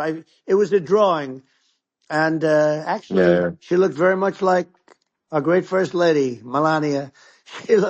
She Yeah. she didn't look like Camilla. That's right. But of course, she's a beautiful woman, so we'll leave it at that, right? Yeah, well, maybe like I think part of what people in America want to, people in America want to feel excited and inspired about the future. They want to feel like the It's future is true. going to be better than the past, and that America is going to do things that are greater than we've done in the past, reach Right. new heights that make you proud to be an American, and excited about the future. They want the And I American think dream just back. They want the American dream back more important than anything else. It's like you don't have that today because the people, they've been just sucked. They see incompetent people running you know, the Biden thing is very interesting. People just found him to be incompetent. And when I debated him, I was like, is this for real? It was Yeah, it was just absurd. But I think there are like some grand projects that we could do. I mean, I think like we could build a base on the moon. We could send American astronauts to Mars. We right. could build high speed Yep. connections that are more advanced than anything else in the world between our cities, so people have fast transport. Um, that it's possible to solve traffic with tunnels. That's right. We already made great progress in Vegas doing that, and and just do things that are exciting and inspiring and make the future feel like it's better than the past. Well, I saw what you Like, did in Vegas, and I'll tell you, it was amazing. I got to see. I took a big glimpse at it, and it's incredible. It's incredible, and you could do that all over. You could do that all over. It's deep. yeah, You don't even need much structure. Assuming you're in the right areas. no, it's It's straightforward. amazing.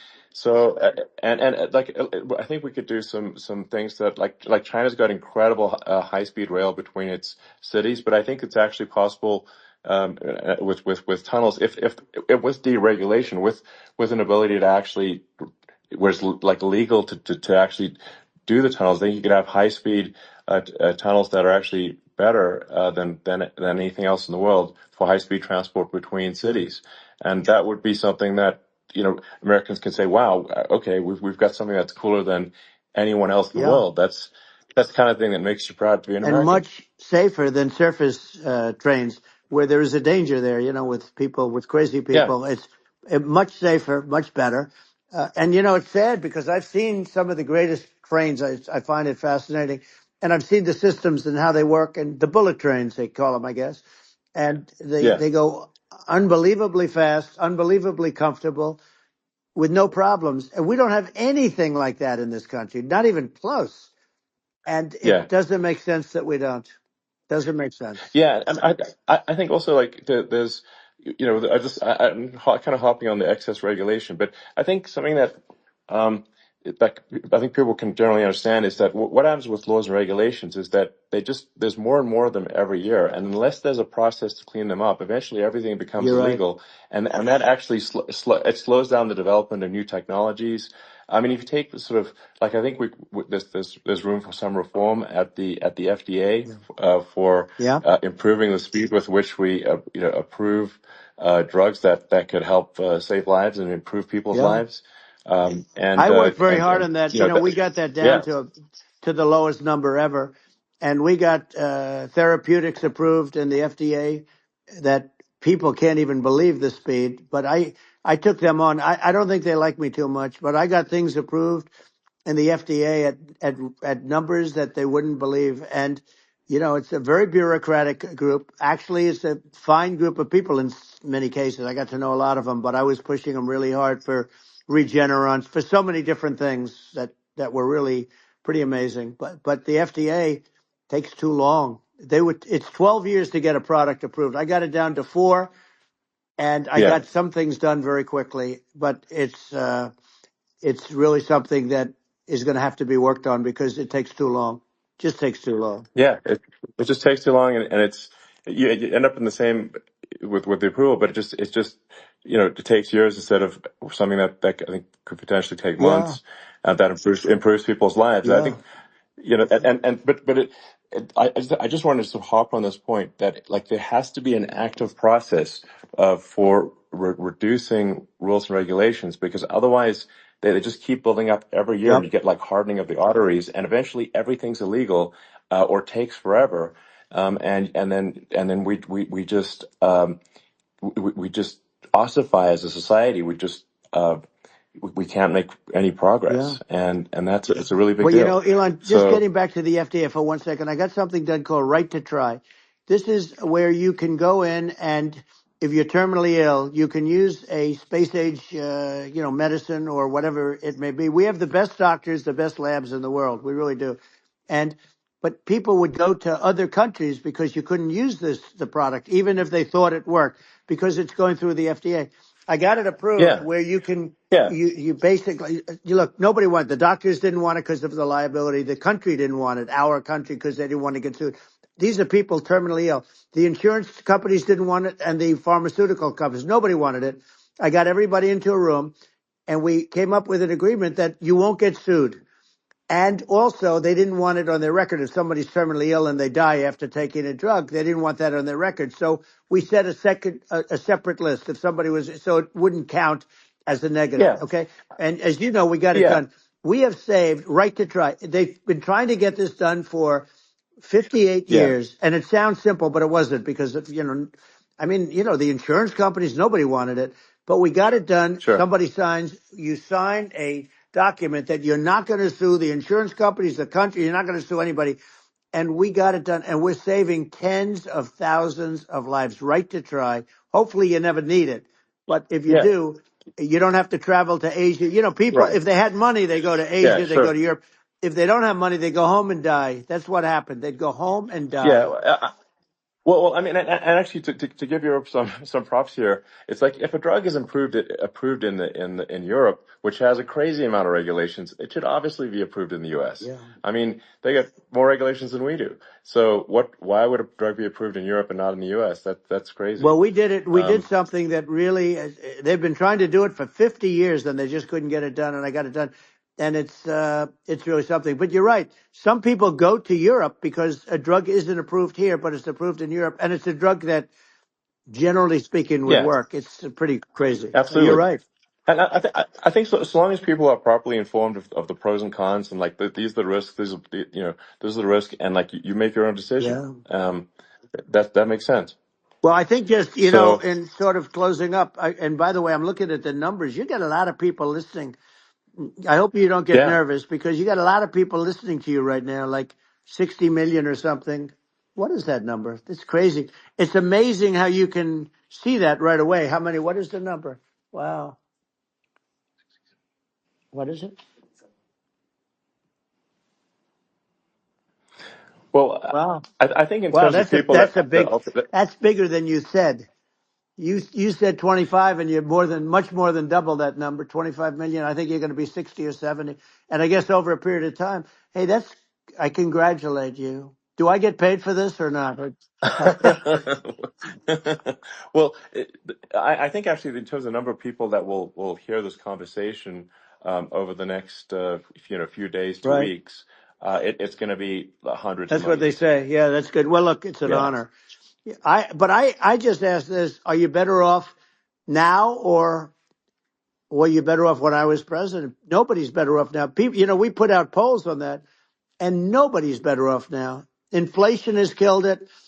And they also feel very unsafe. You look at what's going on with a lot of different things. You look at the riots we had at the Yeah. colleges it's ridiculous, but Right. all of the riots, they just feel unsafe. And now they really feel unsafe because you have a new form of crime. It's called migrant crime. I call it Biden Well, migrant yeah. crime. Maybe I'll call it Well, Kamala I, migrant crime. But I mean, with all these things, I always try to get to the ground truth by just asking people. And my mom lives in New York, and I was like, Mom, do have any of your friends, been attacked or assaulted? And she said, yeah, three of her friends in three it's separate crazy. incidents were assaulted just in recent months, just walking around the streets of New York. And I said, well, what happened to the people that assaulted them? Oh, nothing. They got away. Like, and they just They know that always get away. nothing's going. And they don't even bother reporting it because there's not, they know that there's not, they're not going to, people are not going to get prosecuted. They just let, violent criminals out in New York The only one with that gets zero bail. prosecuted is Donald Trump. They don't get, they prosecute Trump. Yeah, I mean it's just obviously messed Oh, up it's terrible. if violent criminals are being getting off scot Yep, free, and meanwhile the New York spending massive resources prosecuting you, and it's like what's this, and I think the sort of sensible public looks at this and says, what the heck's going on here? This is obviously abuse of the legal system. Um, the legal system is supposed to be protecting the that's public right. from violent criminals, and it should be obviously allowing the public to make their own decision about who should be president, as opposed to some legal case. Once they start this precedent, because this can go on with the next one. I mean, this is a very bad precedent what they're doing in terms of going after their political opponent, and that's all it is. It's going after their political opponent, Yeah, and then you get a judge who's a strong Democrat, and I'm being nice when I say that. In many cases, crooked as hell. But you get a judge and you go into an area where a Republican gets 3 or 4% of the vote, and you'll have a jury pool yeah, with people that hate Republicans or hate. It could sure, also be the other way of though, course, because it could start the other way in areas where they hate exactly. Democrats, and you get into a Yep, Pandora's box. It's a very dangerous thing for this country, and a very dangerous thing even for the state. New York City is yep, losing. New York absolutely. City and state lose a lot of business over what they did to me, because these people say we don't want that to happen to us. That's no justice system. You have an unfair system of Yes, justice, and it's costing New York State a tremendous amount of money. People are leaving and companies are leaving, and they won't come back. So all of that stuff is important, but the economy now is the big thing, and we can turn that economy up so fast, and people are going to be back again. We're going to get rid of yeah. inflation. I think there's a lot of Right. opportunity. Absolutely. Absolutely. So And I just I want to think I I want to think congratulate you. You've done an amazing job. You have definitely got a fertile mind. We can talk. You and I can talk about rockets and it's kind of you to say. Thank you. tunnels. We can talk about tunnels and rockets and electric cars. So many things. And now you're into the AI, and that's going to be another beauty, I'll say. So Yeah. it's an amazing thing you've done, Elon. It's an amazing thing, and I Well, congratulate you. I mean, thank you. And well, I mean, I just say here, here's to an exciting, inspiring future that people can look forward to and be optimistic and excited about what happens next. And that's the kind of future that I think you will bring as president, and that's why I endorse you. Well, I appreciate that. That endorsement meant a lot to me. Not all endorsements mean that much, to be honest. Your endorsement meant a lot. And, we have a phrase, make America great again. It's pretty simple, but it really says that we want to make America great again. And we can do it. We can do it now. But if we were going to suffer another 4 years like we've suffered for the last 4 years, I'm not sure the country can ever come back. That's how bad it is. It's so bad. We have to I do a think lot I of think that's a things. very real Yeah, risk. it's a big That's a risk. very real risk. Yeah. And it's, I'd just like to note to people listening, like I've not been very political before, and if you look at my record, I've actually been. I'm not like some, so they try to paint me as like a far right guy, which is absurd because I'm like making electric vehicles and solar and batteries, helping them with the environment, and and I actually I supported Obama. I stood in line for 6 hours to shake Obama's hand when he was running for president, and so it's not like I'm like some sort of dyed in the wool long-term Republican. I call myself, uh, historically a moderate Democrat, but now I feel like we're really at a critical juncture for the country, and uh, I think a lot of people thought the Biden administration would be a moderate administration, but it's not, and obviously we're just going to see an even further left uh, administration with Kamala. That's my honest opinion. I mean, her dad is literally. I mean, she was brought up as an actual. Her dad is a Marxist economist. You can Google it. I mean, it's not a. We're not making this up. That's how she was brought up. So, and we want to have a future that is prosperous. And I think we're just at this critical juncture. And I think this is a case of the America is going to at a fork in the road, Sure. and I think it will take if the path to, like you are the path to prosperity, and I think Kamala is the opposite. Then that's that's my honest opinion. I'm gonna get attacked like crazy, and I've also experienced quite a bit of lawfare myself. And but I'm just trying to tell people my honest opinion, and I haven't been really active in politics before, and I'm just trying to point out that my track record historically has been moderate, if not moderate, slightly left, and so this is to people out there who are in the moderate camp to say I think you should support um, Donald Trump for president. And I think it's actually a very important junction in the road, and we're in deep trouble if it goes the other way.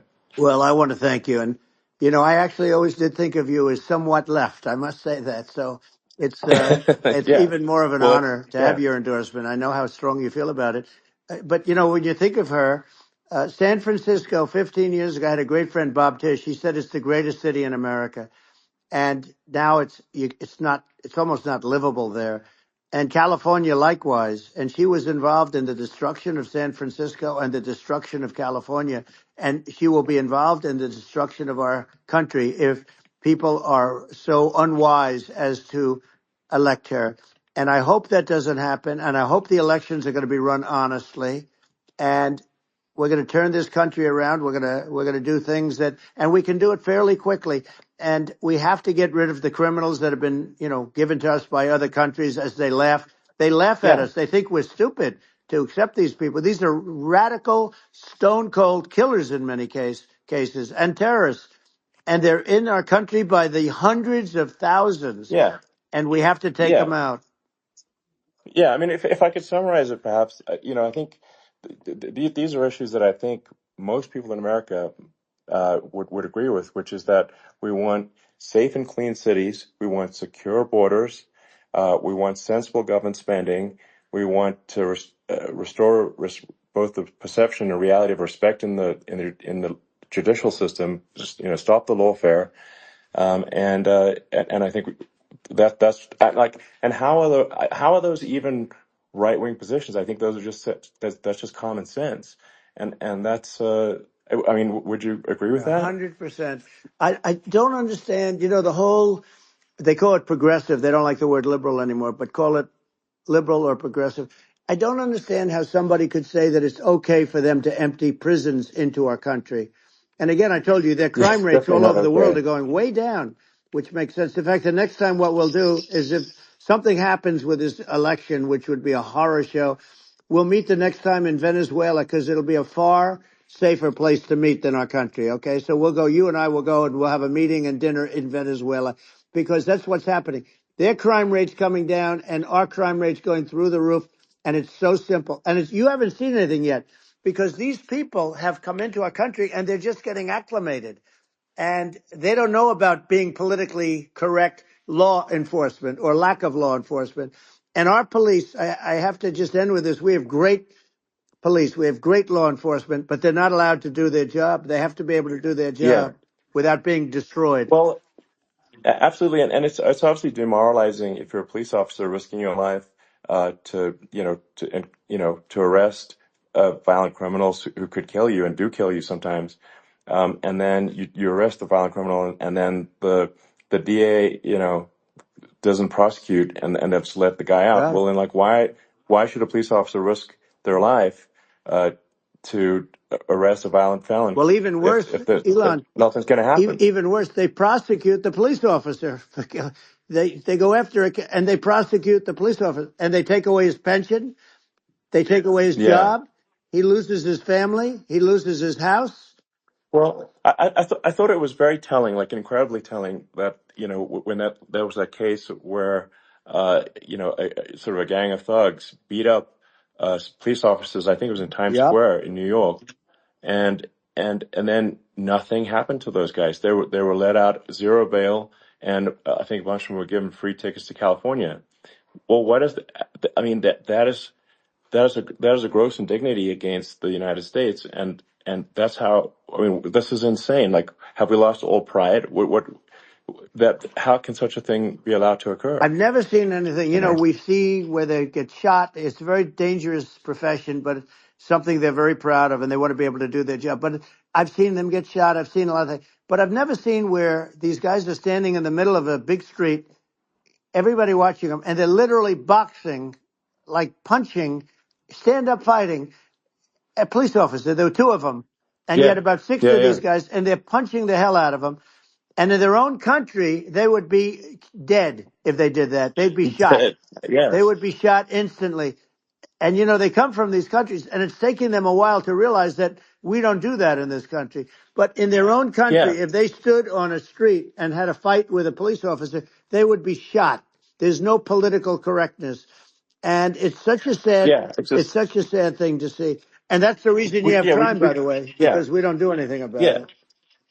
Yeah, we just cannot have a situation where our police officers are beaten up on camera by a gang of illegal immigrants, and then nothing happens to the guys that beat up the cops. I mean, and they're let out. This is Well, we're going to unacceptable. change it, Um, and we're going to get them out of the country. When I first got involved, they said you couldn't get them back to these countries. You couldn't take them back. In the case of Guatemala, Honduras, El Salvador, some others, you couldn't get them back. And I said, really? Oh, you can't get them back? Because under Obama, he couldn't get them back. They'd fly them in, and they'd put planes on the runways in these countries so you couldn't land a plane. They'd bring them back. And the generals told me, sir, we can't bring them back. The countries won't accept MS-13 gang members. They won't accept them. And I said, really, how much do we pay these various countries in terms of economic aid, which is also somewhat ridiculous? And the answer was $750 million. I said, good. Tell them they're in default. They're delinquent. We're not paying them anymore because they won't accept yeah, their, it's and you know what happened? They all called me, yeah, every one yeah, of them. They said, we would be honored to take them back, sir. We would be honored. It was so easy. But it's one of those things. And we got them back. We took in so many, the MS-13 is probably yeah, the worst gangs in the world. They're the most vicious, violent.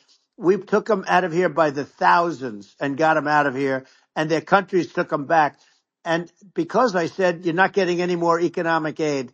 And once I said that, they were nice. They wouldn't take them back for yeah, Obama. They yeah. wouldn't take them back for anybody.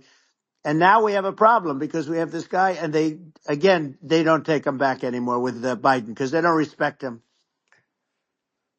Yeah, yeah. It's just gotta be done. We just can't have uh whether they're citizens or not citizens. We can't have because they won't prosecute citizens either. Not just illegals. So that if it's you can't have violent repeat violent offenders that are not that don't get That's incarcerated right. because they will obviously by definition continue to hurt people. And I think where part of this comes from is that there's and I do sort of consider myself liberal in some ways. I mean, it's just that you want to have empathy for Right. people. Obviously, you want to have empathy for people. I totally agree with that. You want to have empathy, but you also have to have empathy for the victims of the criminals. And if you just have empathy for the criminals, it's actually shallow empathy. It's not real. You're not thinking. You have one layer deep empathy. You got to say like, what if you don't incarcerate this person? Who are they going to hurt? Who are they might kill someone. They might rape someone. If you don't incarcerate them, you have to have empathy for the victims. And there's a lack of empathy for the victims of the criminals, and too much empathy for the criminals. It doesn't make sense. That's why you want to have deep empathy for society as a whole, not shallow empathy for That's right. criminals. And we have to give our police officers the dignity and the respect that they deserve. And we have to let them do their job. They can do a great job, but we have to let them do their job. And if we don't do that, it's going to all disappear. There's never been a society like this where you're allowed to do anything you want and nothing happens. And I'm talking about violent crime. And it's going to get more violent because these are really, really violent people. And we're going to get them out of our country and we're going to get them back to because they were sent here by the presidents and by the various people that run those countries. And I know every one of those guys. And they're smart people and they're streetwise people. And they really think that the USA is stupid. They think we're run by stupid people and they happen to be right. But when I was there, we had no problem. We got them out. We took out thousands of MS-13 gang members. We brought them back. And now, again, it's the same old story. We don't do it. And they actually gave them a big increase in aid. They raised it up to billions of dollars, and they get nothing for it. So, I hope everybody's going to vote for Trump, and we're going to get this country straight. And Yeah. I didn't need this. I, I'm I, like you. I didn't need this. I had a very nice yeah. life. I didn't need to go Yeah. through Yeah. court systems and go through all the other stuff and run at the Sure. same time. I have to run. I have to go through fake trials with, in some cases, corrupt judges, totally corrupt judges. I didn't need it. I had a nice life. I have great locations. I have beautiful oceans that I have places. This was, but I felt it was important. And if I had to do it over again, you probably think I'm crazy for doing it, actually. But if I had to do it over again, I would have done it over again, because this is so much more important than me or my life. We're going to save this country. This country is going down. And these people are bad people that we're running against, and they're liars. They make statements. They do things that are so bad. They say they're going to make a strong border. They say they've been great on the border, and they've been the worst in history. They say they're Yeah, going to it's stop terrible. Like crime, the and facts speak for themselves. The it's so facts incredible. speak for themselves. Like it's gotten to the point where people just don't even bother reporting crime in a lot of That's cities right. because they know nothing is going to happen. Um, that's what I hear anecdotally from people all the time. So it's just my values. I'm just saying to people out there, like the things I think are important for the future is like we've got to have safe cities, we've got to have secure borders, we've got to have sensible spending, and we've got to have deregulation, and Right. so we can have a prosperous future. And then we want to have some exciting, sort of moonshot projects that people can get fired up about. And that's the future I'm looking for. And I'm pro environment, but I'm not against. I'm not like I don't think we should vilify the oil and gas industry because they're keeping civilization going right now, and but I do think we want to move a reasonable speed towards a sustainable energy economy. Those are my values, and I think and so I mean that's uh, why I'm supporting you for president. Well, I So appreciate it. We're going to give incentive to companies to come into our country, not to leave our country. We're going to be giving tremendous incentives. We want companies to build here, not to build in other locations. And we want to create jobs. And again, it's about the American dream. You don't hear about the American dream anymore, Elon. You're the American dream in the truest sense, but you don't hear about the American dream anymore. And you're going to hear about it. People, they need that incentive to go out yeah, and do it. And they're going to love their lives. I mean, they're going to look forward to getting up in the morning and going to a job that they love, not a job that they can't stand, or not any job at all, where they have no money, where they yeah, literally have no money, and then they end up with violence and lots of other problems. No, we're yeah. going to do some great things. And I learned a lot in the first. We had a great economy and all of that. We rebuilt the military. We did so much, but I also learned the best people. I learned the good people, the smart people, the dumb people, the people that can do things. The people, you learn. When I first came in, I tell people I was in Washington, D.C. only 17 times, according to the fake news media. I was in 17 times. I never stayed over. And you don't know people. You rely on other people to give you names, and then you realize the people you relied on weren't so good. Now, we had great people, but we also had some where I wouldn't have, used them had I known. Now I Yeah. know everybody. And I think we're going to really turn things around fast. We have no choice. Otherwise, we're not going to have a country. And I really appreciate this. To me, it's been a lot of fun being with you. You're an amazing guy. You've done an incredible job and a great inspiration to people, a great inspiration. And I hope you keep going and just continue to do well. And we're going to have a big election coming up. And I think November 5th will be the most important day in the history of our country. I think that election will be the most important election. And I think it'll end up being maybe the most important day in the history of our country, because if Yeah. we don't win, I just feel so sorry for everybody. No, I think we're at a fork in the road of destiny of civilization, and I think we need to take the right path, and I think you're the right path. So I think Well, that's what it comes down to. thank you very much, Elon. It's a great honor, and we'll we'll do it again sometime. And it's been really fun. And I hope you got a lot of viewers. I hear you got a lot, but I hope you Sure. got Yeah. I know you got a lot of them. So I appreciate it. I'll see you soon. All right. Sounds good. Thank you. Thank you, Elon. Thank you very much. Bye. Es la marcha de